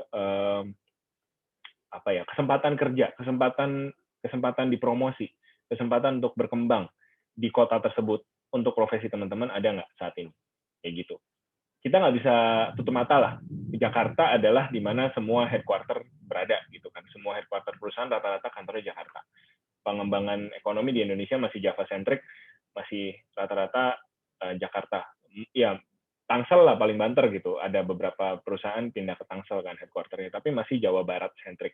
Jadi kalau teman-teman kepingin punya aspirasi, oke, saya pengen kerja kantoran di gedung tinggi, ya mungkin the best place to be is in Jakarta. Gitu. Mungkin harus ada pengorbanan untuk datang ke Jakarta. Mungkin harus ada budget yang harus disiapkan untuk gue mungkin nggak ada penghasilan 3 bulan selama gue cari kerja. Gimana caranya gue bisa survive hidup di Jakarta sampai gue dapat kerjaan. Ya harus ada planning ke situ, gitu kan. Itu teman-teman harus pikirin. Mungkin apakah uangnya dari tabungan teman-teman atau pinjam orang tua segala macam itu harus dipikirin. Itu sih. Jadi kalau soal lokasi cari tahu gitu kesempatan yang ada di kota teman-teman. Kalau memang harus pindah, ya siapkan budgetnya. Atau memang teman-teman mungkin belum ada budget, apply remotely juga bisa gitu kan. Sejak corona ini banyak kesempatan kerja bisa diambil secara remote, banyak perusahaan mau pekerjakan kalian dari work from home. Ada teman aku perusahaannya di Jakarta, dia pekerjakan orang dari Batam, remote, nggak pernah ketemu, jadi kesempatan untuk berkembang sebenarnya ada di mana aja. Gitu. Oke, wow, thank you so much buat jawabannya. Semoga menjawab ya, Thank you. Johanna. Oke, kita lanjut lagi. Ini ada pertanyaan yang akan aku bacakan dari Arimbi. Oke, pertanyaannya begini. Shalom Kak Samuel, aku Arimbi. Aku mau bertanya bagaimana cara agar saat kita diinterview oleh HR, mereka akan berpikir bahwa kita mempunyai arah dan cocok terhadap posisi yang kita ambil. Karena saat saya interview, mereka bilang hasilnya, Arimbi kamu masih bingung, Arimbi kamu belum tahu mau kemana gitu. Jadi mereka bingung mau menempatkan saya di mana. Terima kasih. Wow, ini menarik banget ya. Thank you so much Arimbi. Boleh disilakan dijawab Kak Samuel? Oke, ini menarik. Jadi ada hubungannya nih sama materi kita di awal tadi, start with why. Ketika teman-teman datang interview, miskonsepsi yang sering dibawa gitu ya oleh students ketika mereka interview adalah mereka berpikir mereka lagi career counseling sama HRD. Mereka lagi, oh ya, selamat siang Bu HRD, saya nggak tahu sih saya bagusnya di mana, tapi saya mau kerja Bu, saya siap berjuang dan segala macam.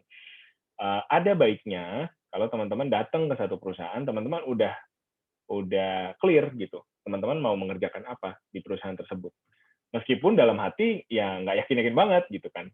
Meskipun dalam hati kayak gue nggak yakin sih gue bisa di sana. Tapi teman-teman sampaikan ya ada arah gitu, ada visi yang teman-teman kejar, ada mimpi, ada why yang teman-teman mau capai di perusahaan ini. Karena pada akhirnya HRD juga pekerjaannya bukan konselor karir. Pekerjaannya bukan dengerin kalian terus kasih rekomendasi, bukan. Itu kalian mungkin ya dengan orang-orang terdekat justru yang mengerti teman-teman, ngobrol sama nyokap, ngobrol sama koko atau sama om gitu yang ngerti kamu siapa gitu. Jangan kamu kebalik konseling karir ke HRD. Pada saat kamu datang ke HRD, kamu udah harus tahu kamu mau ngapain di perusahaan ini. Oh iya, saya suka anak-anak, saya suka pendidikan, maka dari itu saya mau mencoba berkarir di HRD. Atau oh ya, saya dari kecil senang industri keuangan, saya terinspirasi oleh siapa, bla bla bla, maka dari itu saya mau ngelamar ke bank ini, dan seterusnya dan seterusnya. Jadi tugas kalian ketika interview itu bukan minta konseling, tapi tugas kalian adalah menjual diri ya, maksudnya meyakinkan HRD bahwa kalian adalah kandidat yang terbaik untuk posisi ini. Gitu. Meskipun dalam hati mungkin ya nggak yakin, masa iya sih saya yang terbaik, pasti ada gitu, pasti ada rasa nggak percaya di segala macam, tapi em, itu jangan dikeluarin gitu. Jangan dikeluarin karena kalian lagi jualan, bukan lagi konseling. Kalian lagi jualan dan mindset jualan kan berasa kan kalau apa ya, mungkin di sini teman-teman masih muda-muda apa ya, ditawarin apa ya, misalkan asuransi atau kartu kredit gitu kan.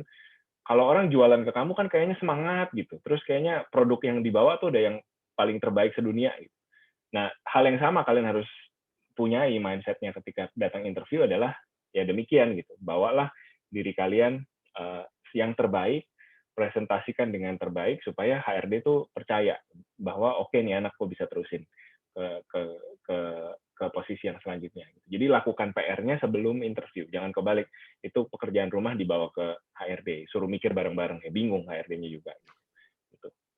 Semoga membantu. Iya, bener banget. Yes, bener banget sih. Karena kalau bingung ya sama-sama bingung, sama gimana nih jadinya gitu ya.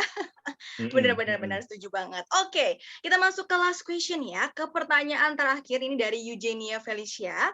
Shalom Korey, aku Eugenia, izin bertanya. Sorry Sarah, saya membaca salah pertanyaan dari Teresia Putri ya. Shalom Kak, aku Teresia Putri, ingin bertanya. Bagaimana cara untuk bisa tetap fokus melakukan kerja sesuai passion seperti di musik, namun kondisi sekarang masih kurang mendukung dan orang tua belum mendukung bila di musik. Apakah lebih baik mengikuti kerja sesuai passion atau kerja yang tidak sesuai passion? Wow, ini kayaknya pertanyaan sejuta umat ya, Kak. Sam, boleh silakan dijawab pertanyaan Teresia. Oke. Jawaban ini juga apa ya? Kita kenal banyak model ya sekarang gitu kan. Ada teman-teman pasti udah pernah baca tentang Ikigai. Terus zaman angkatan gue mulai kerja dulu tahun 2012 ada buku Your Job is Not Your Career. Jadi ada narasi bahwa ada loh idealnya gitu, hidup yang seimbang di mana kamu bisa lakukan apa yang kamu passion dan kamu bisa make money dari situ dan kamu bisa menyenangkan semua orang. Nah, itu ada satu apa ya, narasi yang mungkin kita baca gitu dari literatur, dari buku segala macam, itu adalah ideal yang harus dicapai. Nah, tapi kenyataannya gini, tadi kan kita udah bahas ya, passion itu to suffer gitu kan. Kita menderita untuk sesuatu. Nah, pada kenyataannya kita juga nggak bisa nutup mata terhadap realita hidup kita yang lain. Ya tadi orang tua, atau mungkin kebutuhan finansial sendiri, atau mungkin keinginan pasangan kita misalkan untuk menikah dan segala macam. Nah itu yang harus kita persiapkan secara bertanggung jawab gitu. Sebagai manusia dewasa, kita harus bisa menalar kira-kira kalau aku mau berada di jalan yang aku ada sekarang, bisa berapa lama lagi aku berada di sini. Aku punya uang berapa bulan lagi untuk survive dengan pekerjaanku sekarang misalkan. Ya kita nggak suka ya bicara uang gitu, kesannya kayak mata duitan banget segala macam, tapi mau nggak mau gitu, itulah sistem, itulah apa ya, tatanan yang kita ada gitu untuk kita bisa bahkan kita kalau mau bicara impact gitu, kita mau bicara kita bisa memberkati orang lain, uang juga bisa jadi salah satu kendaraannya gitu. Jadi aku minta teman-teman untuk bijak juga melihat situasi ini sebagai orang-orang dewasa gitu. Kita semua udah dewasa, udah punya KTP gitu kan, itu sudah dianggap dewasa oleh negara. Artinya kita udah bisa menalar kira-kira aku harus lepasin yang ini untuk ngambil yang lain yang mungkin lebih ada uangnya, atau aku bisa kejar opportunity yang sekarang sampai kapan gitu. Jadi teman-teman harus menalar juga keputusan ini, karena apapun keputusan yang diambil, outcome-nya hanya teman-teman yang tahu, dan kehidupan yang menjalani hanya teman-teman yang jalanin gitu. Jadi dipikirkan pelan-pelan, diambil langkah pelan-pelan, ya mudah-mudahan hasilnya yang terbaik gitu dengan teman-teman. Berserah sama Tuhan juga, tentunya berdoa gitu kan, dapatkan ketenangan gitu, dapatkan dapatkan ketenangan dari hubungan teman-teman dengan Tuhan gitu. bisa ngambil keputusan yang tepat. Mungkin itu jawabannya. Yes, bener banget ya. Kalau mungkin simpelnya idealis boleh, tapi jangan lupa tetap realistis ya. Mungkin Yes, seperti itu yes. ya. Dan jangan lupa tanya Tuhan juga kita mau melangkah kemana. Oke, itu dia pertanyaan yang sudah dibacakan dan tentunya sudah dijawab oleh Kosem. Aku tahu banget ya, banyak teman-teman di sini dari tadi nulis pertanyaan, tapi sayang sekali karena keterbatasan waktu, aku mau minta maaf, tidak bisa semuanya kita bacakan. Tapi semoga pertanyaan-pertanyaan tadi bisa mewakili pertanyaan teman-teman semua di sini ya. Oke deh, thank you so much Kosem buat sesi hari ini. Sukses selalu buat karirnya juga. Semakin dipakai Tuhan lebih lagi. Thank you so much sekali lagi Kosem. Anyway, Kosem mau pergi duluan ya? Aku pamit duluan. Thank you buat semua. Sekali lagi Korobi, Cianita, dan teman-teman GBI Senayan. Terima kasih buat kesempatannya sore ini. Mudah-mudahan memberkati. Sukses buat kita semua. Diberkati untuk jadi berkat tentunya. Selamat sore. Yes. Thank you so much sekali lagi Kosem. Oke, buat teman-teman yang mungkin masih ada pertanyaan buat Kosem, bisa langsung ke Instagramnya ya, cek nanti di IG-nya YCSI. Oke, sekarang kita masuk ke sesi testimoni. Wow, di sini sudah ada teman kita yang akan testimoni, yang akan membagikan ceritanya, yaitu Kak Natasha Valentin. Hai Kak Natasha, apa kabar? Cantik sekali hari ini ya, sudah maksimal nih. Oke, mungkin boleh host boleh unmute Kak Natasha. Halo, dengar nggak? Halo. Hai, Kak Natasha, apa kabar? Halo, kabar baik, begitu kan? Mantap sekali. Oke, silakan Kak Natasha bisa sharing ke kita semua. Bisa langsung mulai sekarang. Silakan. Oke, shalom semuanya teman-teman. Thank you Korobi, Cianita udah kasih kesempatan buat Natasha bisa sharing sore hari ini di sini.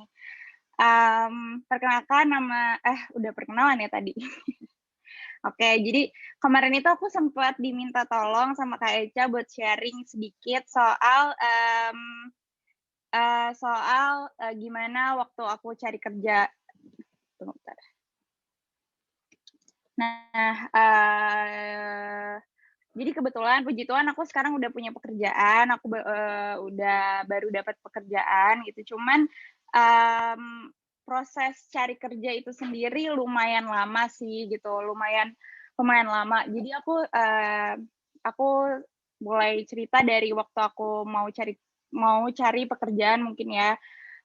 Jadi aku tuh sebenarnya udah nganggur lumayan lama itu udah kayak dari sebelum pandemik tuh aku udah resign dari perusahaan aku yang sebelumnya.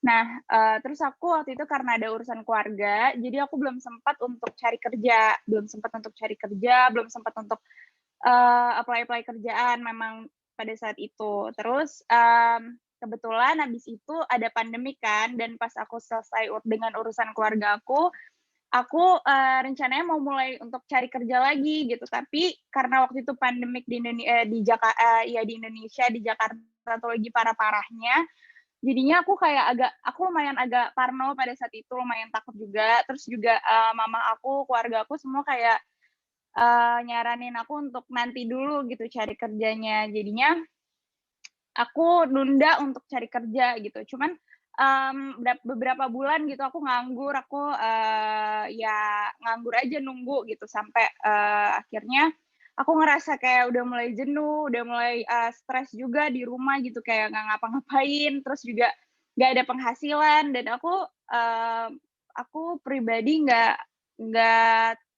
minta uang ke orang tua gitu. Jadi untuk memenuhi semua kebutuhan hidup aku kayak misalnya beli sabun gitu, kayak beli makanan semua, sampai ke skincare gitu, sampai ke keinginan aku, semuanya aku harus provide sendiri, semuanya pakai uang tabungan aku. Dan puji Tuhan aku selama aku kerja itu, aku udah sempat kerja dari aku lulus fresh graduate sampai 2 tahun, dan aku tuh lumayan bisa memanage keuangan. Jadinya aku lumayan punya tabungan lah gitu, dan aku bersyukur banget sih, maksudnya kayak jadinya selama kemarin aku nganggur itu aku ada tabungan gitu, ada pegangan gitu. Jadinya aku ya masih bisa lah gitu. Cuman kan seiring berjalannya waktu, berbulan-bulan aku nganggur, berbulan-bulan aku nggak ada penghasilan, mulai tuh kan stres, mulai takut kayak, "Aduh gimana nih tabungan udah berkurang terus," gitu. Sedangkan kebutuhan sehari-hari kan setiap hari gitu. Jadi,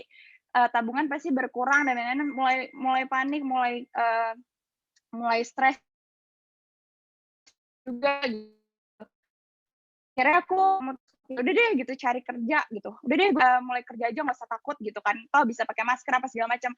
Ternyata gitu pas saat aku mulai apply pekerjaan pun nggak semudah itu untuk dapat kerja gitu. Dan emang sih kayaknya emang semenjak pandemi cari kerja itu susah banget ya gitu karena eee, aku ya akhirnya aku pas aku start mulai cari kerja ternyata lama banget gitu. Aku berbulan-bulan cari kerja nggak dapat yang sesuai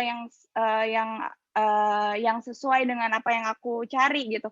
Aku lumayan mungkin bisa dibilang aku lumayan agak sok perfeksionis gitu ya karena aku lumayan banyak filternya banget juga waktu cari pekerjaan. Kayak misalnya aku nggak mau nih kayak aku mau perusahaan itu dekat dari rumah aku maunya yang perusahaan yang besar gitu, aku nggak mau coba-coba kayak perusahaan-perusahaan startup dan lain-lain, padahal nggak ada salahnya juga sih sebenarnya kan, cuman kayak, ya aku aja gitu pada saat itu lumayan sok perfeksionis dan kayak, ya gitu banyak banget maunya dan kayak merasa, aku bisa kok gitu, karena waktu aku lulus waktu aku baru lulus, fresh graduate itu aku langsung dapat pekerjaan, aku kerja di BUMN dan itu tuh kayak, eee apa, kayak ya memang dan saat itu pun aku nggak pernah kayak menginginkan untuk bisa langsung kerja di perusahaan besar gitu.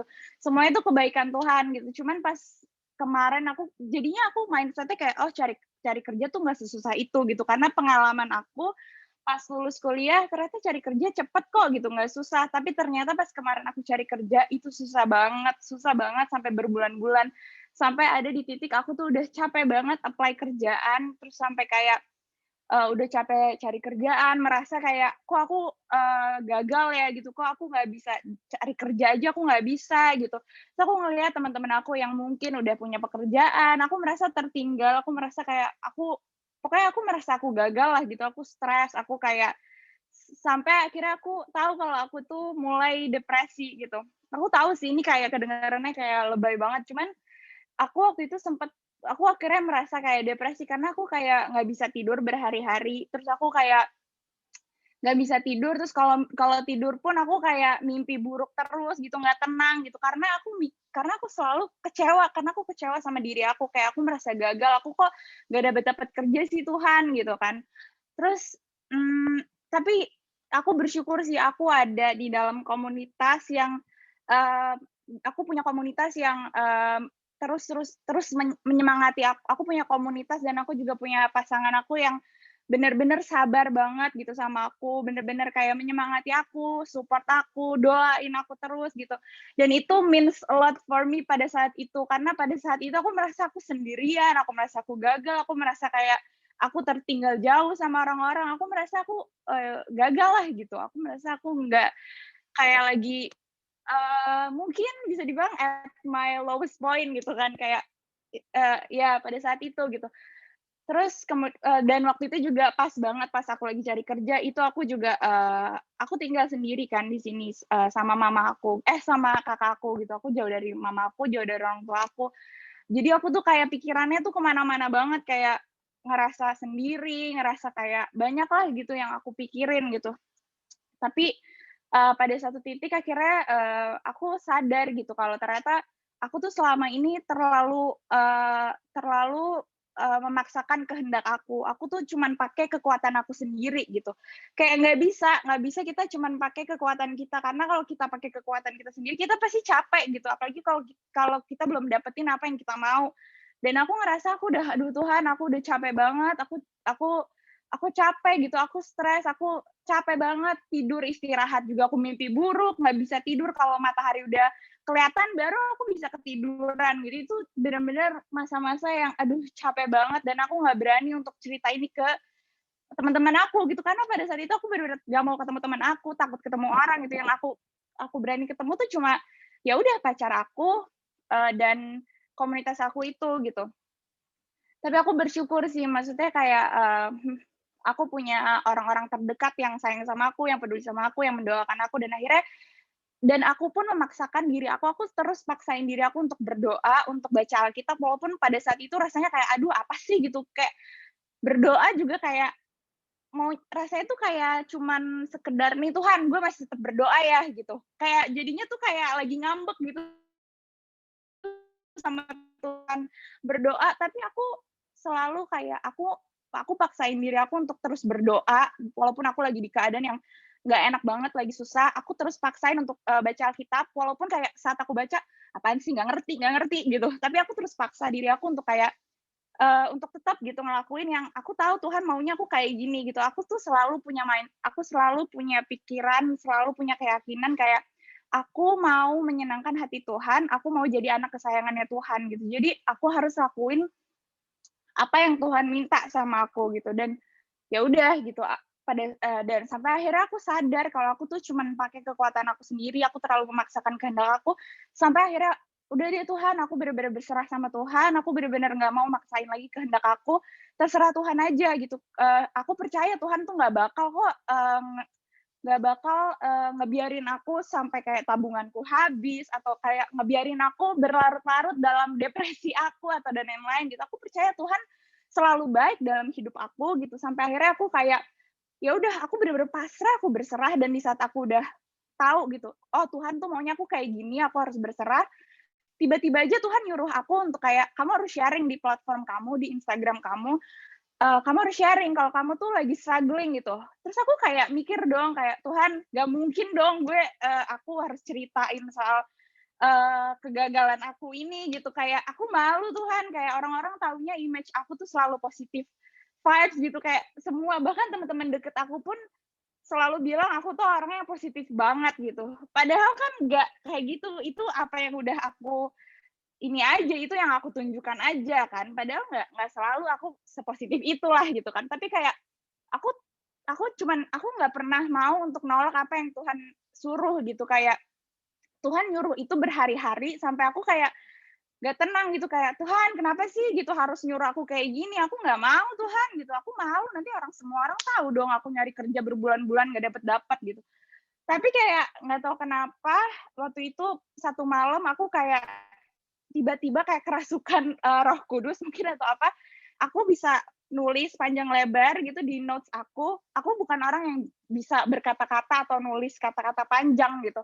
Tapi pada saat itu kayak jam 1 malam atau jam 2 malam, aku kayak nulis panjang banget gitu soal, gimana aku struggling, gimana aku cari kerja nggak dapet-dapet gitu, dan ternyata udah itu panjang banget, dan Tuhan kayak cuma bilang kayak, sharing gitu, sharing itu bisa memberkati orang, dan aku kayak, "Oke Tuhan, aku mau nurut, aku akan ikutin apa yang Tuhan mau, dan semoga ini beneran bisa jadi, berkat ya buat, followers aku," gitu. Akhirnya aku post, aku cerita, dan ternyata kayak, oh my God, itu ternyata bukan untuk memberkati orang lain, tapi itu untuk memberkati aku sekali gitu, karena banyak banget kayak dari teman, dari, adik kelas, kakak kelas, bahkan orang yang nggak aku kenal tuh, cerita gitu, kayak yang DM aku bilang kayak, banyak banget gitu yang, cari kerja susah banget, bahkan ada yang udah berbulan-bulan sampai 3 tahun juga ada yang cari kerja nggak dapet-dapet. Terus aku kayak di situ, oh aku cuma bisa nangis, aku cuma kayak, "Ya ampun Tuhan," gitu, kayak ternyata maksudnya kayak di saat nurut sama apa yang Tuhan mau tuh kita akan dapet, apa ya, kayak akan dapat apa ya, kayak sukacita, kayak malah kita yang terberkati gitu. Dan aku percaya sih itu Tuhan yang mau gitu, dan satu hari setelah aku sharing kayak gitu di Instagram, satu hari itu aku langsung dapat pekerjaan. Emang sih aku tahu kayak, eee, seminggu sebelum 2 minggu sebelumnya itu aku emang udah interview gitu, cuman kan aku belum tahu kan diterima atau enggak gitu. Dan ternyata karena aku udah sering interview gitu, jadi kayak, gue udah sering interview juga gitu kan, belum tentu gue dapet, terus entar gue udah cerita, gue nggak dapet kerjaan, ya malu lagi gitu kan. Tapi kayak Tuhan suruh kayak gitu, ya udah aku post juga kayak udah bukan soal buat aku lagi lah gitu, itu emang udah Tuhan yang nyuruh aja gitu. Terus aku post, terus ya setelah 1 hari aku post, aku dapet kerjaan, dan ternyata dan ternyata aku dapat kerjaannya langsung 2 gitu, langsung dikasih 2 pekerjaan dan yang akhirnya aku dua-duanya baik gitu dan akhirnya akhirnya aku pilih yang salah satu pekerjaan dan ternyata itu tuh lebih dari apa yang aku minta, lebih dari apa yang aku doakan. Karena kayak aku kan cuman kayak selalu bilang, "Tuhan, aku mau kerja di perusahaan yang besar gitu, perusahaan TBK, perusahaan yang besar di Indonesia lah gitu." Aku dapat perusahaan internasional gitu, perusahaan Jepang yang dia ekspansinya udah di luar negeri, udah di Australia, di mana-mana gitu. Jadi aku kayak, "Gila ya Tuhan, yang aku bayangkan." Terus aku dikasih fasilitas, kayak aku dikasih handphone, dikasih laptop, dikasih, transportasi mobil antar jemput gitu. Jadi aku berangkat ke kantor dan pulang ke kantor pun diantarin supir gitu. Tuhan, aku nggak pernah bayangin ini, bahkan di pikiran aku tuh cuma kayak aku mau cari kantor yang di Sudirman supaya deket dari rumah aku, supaya aku bisa naik busway or at least kalau naik Grab tuh murah gitu. Tapi Tuhan malah kasih, "Ini loh, gue kasih lebih daripada yang lu tuh udah bayangin," gitu. Jadi kayak Tuhan tuh baik banget dan Tuhan tuh tahu yang terbaik gitu. Tuhan tahu banget yang terbaik dan setelah aku udah dapetin kerjaan pun, nggak cuman berhenti, "Udah nih kayaknya gue happy." Enggak, karena kerjaan aku jauh lebih berat daripada sebelumnya. Kerjaan aku, bos aku, semuanya bener-bener, bikin aku lumayan aku tahu gitu kayak ini, berat, cuman kayak aku yakin, aku percaya Tuhan kasih, aku pekerjaan yang sekarang, untuk bikin aku lebih lebih dewasa, lebih pintar, lebih kuat, lebih next level gitu. Jadi aku percaya Tuhan mau bikin aku jadi orang yang lebih dari sebelumnya. Jadi aku harus jalanin dengan apa ya, pokoknya harus, lakukan yang terbaik aja sih gitu. Sorry ya kalau ini jadi lama banget, sharing-nya, cuma oke, aku mau share, ayat Alkitab yang aku dapetin juga di Lukas 12 ayat 48, tetapi barang siapa tidak tahu akan kehendak tuannya dan melakukan apa yang harus mendatangkan pukulan, ia akan menerima sedikit pukulan. Setiap orang yang kepadanya banyak diberi, daripadanya akan banyak dituntut, dan kepada siapa yang banyak dipercayakan, daripadanya akan lebih banyak lagi dituntut gitu. Aku percaya aku sekarang dikasih kayak pekerjaan yang jauh lebih dari apa yang aku minta, lebih dari apa yang aku bayangkan, tapi di situ juga akan ada tuntutan yang jauh lebih besar gitu, responsibility yang jauh lebih besar gitu. Tapi ya aku dapetin apa yang besar juga gitu. Jadi mungkin kalau misalnya kalian ada beberapa yang belum dapat kerjaan, kalian jangan menyerah, jangan putus asa, paksa diri kalian untuk terus taat sama Tuhan, terus berdoa, terus mengandalkan Tuhan, jangan pakai kekuatan kalian sendiri gitu. Terus percaya aja kalau Tuhan tuh udah siapin yang terbaik gitu. Kalau kalian harus nunggu, itu tandanya Tuhan lagi mempersiapkan hati kalian, lagi mempersiapkan mental kalian, supaya saat kalian dikasih yang lebih baik, yang terbaik, tuh kalian udah siap menerimanya. Udah sih, gitu aja paling sharing-nya. Sorry kalau jadi kelamaan. Yeay. Thank you so much, Kak Natasha. Aduh, aku merasa sangat terberkati banget ya. Aku yakin banget, nggak cuma aku sendiri. Ini mana suaranya yang sangat terberkati dari ceritanya Kak Natasha? Mungkin boleh kasih mau tepuk tangan? Wow, luar biasa ya. Ini kalau tadi aku lihat ada yang komen juga, setia sama perkara kecil. Menunggu tuh ya, kalau dari ceritanya Kak Natasha, menunggu itu juga suatu perkara kecil loh, yang ternyata Kak Natasha jalani dengan setia ya, menunggu sambil percaya sama Tuhan dan sambil berusaha juga ya. Wow, luar biasa. Sekali lagi, thank you so much Kak Natasha, biar Tuhan pakai lebih lagi di dunia marketplace dan dimanapun Kak Natasha berada ya, dan menginspirasi tentunya kita semua di sini. Thank you so much. Yeay. Gimana teman-teman? Sesi hari ini seru banget kan? Kita dapat ilmu tadi dari Kak Sam, kita juga terberkati gitu dalam hal spiritual dari Kak Natasha ya. Luar biasa sekali ya. Duh, mantep. Oke, mungkin aku mau nanya dulu nih ke Kak Robi dan Cianita, ada tambahan? Ada yang mau ditambah atau kita lanjut? Oke, shalom teman-teman semua. Thank you, Vidya. Ya mungkin ada sedikit yang saya mau sampaikan, apa yang kalau tadi kita diberkati ya oleh Kak Sam yang bagikan juga ya, tips-tips juga tadi kesaksian Natasha. Mungkin sedikit aja yang saya mau share juga. Kalau Tuhan sanggup menolong Natasha, sanggup memberikan yang terbaik buat Natasha. Dia adalah Tuhan yang sama juga buat setiap kita yang ada di sini ya. Amin. Ya. Oleh karena itu kalau mungkin kita saat ini belum menemukan atau mendapatkan jawaban dari Tuhan, tapi satu hal, ada ayat yang kita bisa pegang teman-teman. Yaitu apa? Bahwa rancangan yang dari Tuhan itu adalah rancangan damai sejahtera, ya, yang membawa masa depan, yang memberikan masa depan yang penuh harapan buat setiap orang-orang yang percaya kepada Tuhan. Jadi kalau kita belum mendapat jawaban doa, setia aja jalanin proses.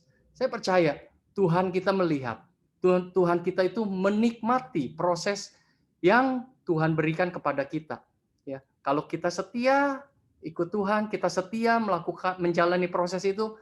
Ya, seperti yang tadi Kak Sam bilang, passion itu artinya suffer. Suffer itu bukan hanya menderita, tapi kalau saya lihat lebih lagi, kita mau bayar harga untuk mendapatkan tujuan hidup kita, sampai mencapai tujuan hidup kita. Itu ada harga yang harus dibayar. Ya, saya percaya ketika kita setia, jawaban doa itu pasti kita dapatkan. Karena hanya di dalam Dia, hanya di dalam Tuhan, itu ada jalan keluar. Tidak ada jalan buntu di dalam Tuhan. Tuhan selalu membukakan jalan keluar buat anak-anak yang berharap kepada Tuhan. Amin. Tuhan Yesus memberkati. Thank you so much, Ko Robi. Oke, selanjutnya kita masuk ke persembahan ya, teman-teman. Silakan Monik untuk memimpin doanya. Oke, mari teman-teman, sebelum kita memberi, kita bersatu dalam doa. Bapa dalam surga, terima kasih Tuhan buat sore malam hari ini Tuhan, Kau kumpulkan setiap kami Tuhan, boleh unity Tuhan, sama-sama memuji, menyembah Tuhan, mendengarkan sharing Tuhan, dan juga mendengarkan kebaikan-Mu Tuhan atas setiap anak-anak-Mu ya Bapa. Terima kasih Tuhan buat setiap hal yang sudah Tuhan jadikan Bapa atas setiap kami ya Tuhan. Terima kasih buat kekuatan, terima kasih buat janjinya Tuhan yang boleh terus kami pegang ya Tuhan hari-hari ini ya Bapa. Tuhan, kesempatan kali ini Tuhan, kami juga mau memberikan yang terbaik Tuhan, yang Tuhan juga lebih dulu sudah berikan kepada setiap kami ya Bapa. Kiranya Engkau layakkan Tuhan, Kau kuduskan setiap kami ya Bapa. Sucikan Tuhan, berapapun jumlah yang akan kami berikan ya Tuhan, biar kiranya itu boleh menyenangkan hati-Mu ya Bapa, boleh memuliakan nama-Mu lebih dan lebih lagi ya Bapa. Terima kasih Tuhan, kami kembalikan segala hormat, pujian hanya bagi nama Tuhan Yesus. Di dalam nama-Mu kami telah berdoa dan mengucap syukur. Haleluya. Amin. Amin. Oke, ini di sini harusnya ada barcode-nya ya. Multimedia. Oke, ini dia ya teman-teman. Kalau kalian lihat di layar, ini ada barcode, bisa kalian scan untuk bisa memberikan persembahan. Anyway, sambil menunggu teman-teman memberikan persembahan, aku mau ucapin welcome dulu nih sama teman-teman newcomers. Wow, ini aku lihat ya, aku cek dulu ya dari jumlah partisipannya tuh banyak banget nih teman-teman baru, nama-nama baru ya. So aku mau ngucapin selamat datang kalian semua di sini. Nah, tak kenal maka tak sayang ya. Jadi kita juga pengen nih kenalan lebih dekat sama teman-teman semua di sini. Caranya kalian bisa scan barcode di sini untuk mengisi data-data diri kalian. Oke. Alright. Kalau sudah, kita masuk ke pengumuman kali ya. Multimedia mungkin boleh silakan ditampilkan. Oke. YCSC itu juga punya Instagram ya teman-teman. Ini kalian kalau mau search di Instagram, mungkin ketutup ya, kalau dia kok agak ketutup ya, tapi ini Instagramnya @YCSC_GBI-Sensi. Jadi di sini ada recap khotbah, dan tentunya juga ada postingan buat teman-teman yang sangat memberkati kita semua di sini. Postingannya Instagramable kok, jadi kalau misalnya mau diposting ulang, pastinya boleh banget, silahkan banget ya, atau mungkin boleh banget di-share ke teman-temannya gitu. Oke, next.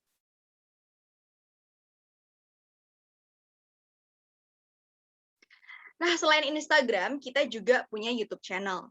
Namanya ini ya, YCSC GBI Senayan City. Jadi mungkin teman-teman yang gak sempet nih ikut ibadah, tapi sayang banget ketinggalan ibadah gitu. Tenang, kita bakal posting videonya, rekaman videonya di YouTube kita. Ini dia ya YouTube ya teman-teman. Tuh ada pertanyaannya loh, sudah subscribe belum? Kalau belum, buruan, langsung aja cari dan subscribe ya teman-teman. Next.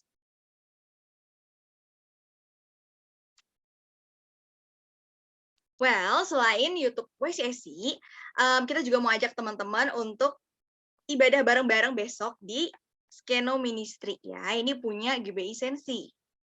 Tuh, udah diingetin loh ikuti ibadah tiap minggu di sini ya.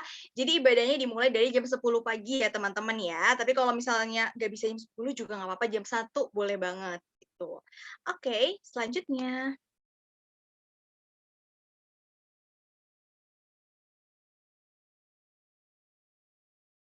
Nah, ini dia nih, menarik banget. Jadi YCSI juga punya yang namanya online call ya. Mungkin buat teman-teman yang newcomers atau baru gitu, aku mau jelasin dikit. Cool tuh gimana sih, Kak? Apa sih cool gitu? Cool itu komunitas yang lebih kecil lagi ya, teman-teman ya. Jadi kan kalau misalnya ibadah gini kan formal banget ya, kayak doa, terus PPW, doa firman, doa lagi gitu. Udah gitu, sekedar gitu kan. Nah, kalau cool kita tuh bisa sharing-sharing gitu. Kita bisa curhat, atau mungkin yang di masa pandemi ini lagi bosen, bisa banget kita main game bareng gitu. Jadi selain mengobati rasa kangen ya untuk ketemu teman-teman, kita juga bisa saling curcol sama satu dengan yang lain ya. Dan tentunya bisa saling memberkati juga dari cerita satu dengan yang lain. Nah, cool kita tuh ada 4. Ada di daerah Kemanggisan, ada Friday ini di Senayan City, sama dengan Saturday ya. Jadi Friday dan Saturday ini di Senayan City. Kemudian ada di Karawaci.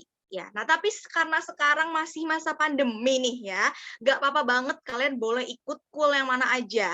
Dan kalau masih bingung, aku tuh yang mana ya nih ya, kalian bisa langsung DM ke Instagram YCSI ya. Jadi nanti kita akan mengarahkan kalian ke cool-cool yang ada. Oke, selanjutnya.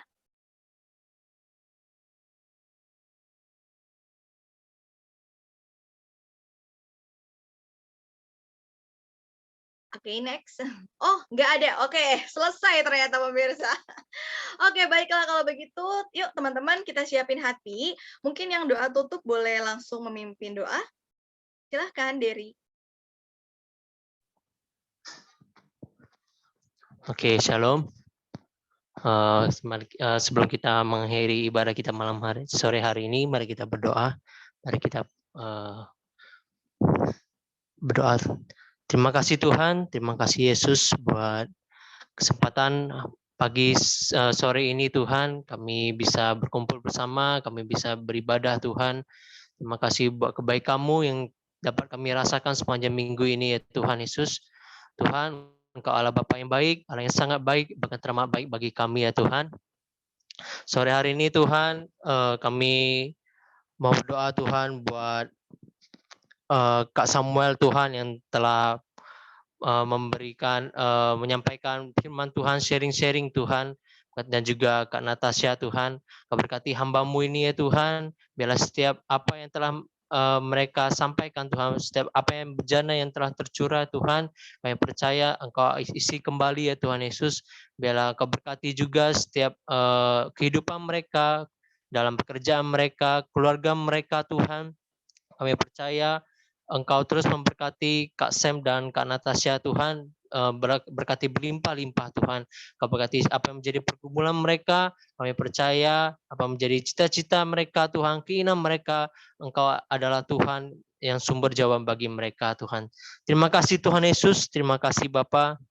Tak lupa kami mau juga berdoa Tuhan buat gembala pembina kami Tuhan, gembala sidang kami ya Tuhan, Pastor Niko Tuhan, beserta keempat wakilnya. Tuhan berkati juga Tuhan hamba-Mu ini Tuhan, biarlah setiap pelayanannya Tuhan, dimanapun hamba-Mu ini berada, kami percaya Tuhan Engkau selalu menyertai hamba-Mu Tuhan, biarlah setiap firman yang disampaikan Tuhan dapat memberkati banyak jemaat-jemaat-Mu yang mendengarkannya Tuhan Yesus. Dan juga kami mau berdoa buat Gembala sidang kami, GBI Senayan City dan Emporium Fluid ya Tuhan. Tuhan biarlah apa yang menjadi pelayanan hamba-Mu ini Tuhan, Kau berkati Tuhan, Pastor Billy Tuhan, dan keluarganya juga Engkau berkati.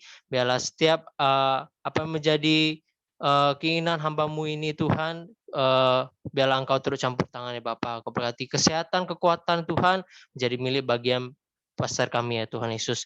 Dan kami mau juga berdoa buat gembala youth kami ya Tuhan, Korbi beserta Cianita ya Tuhan.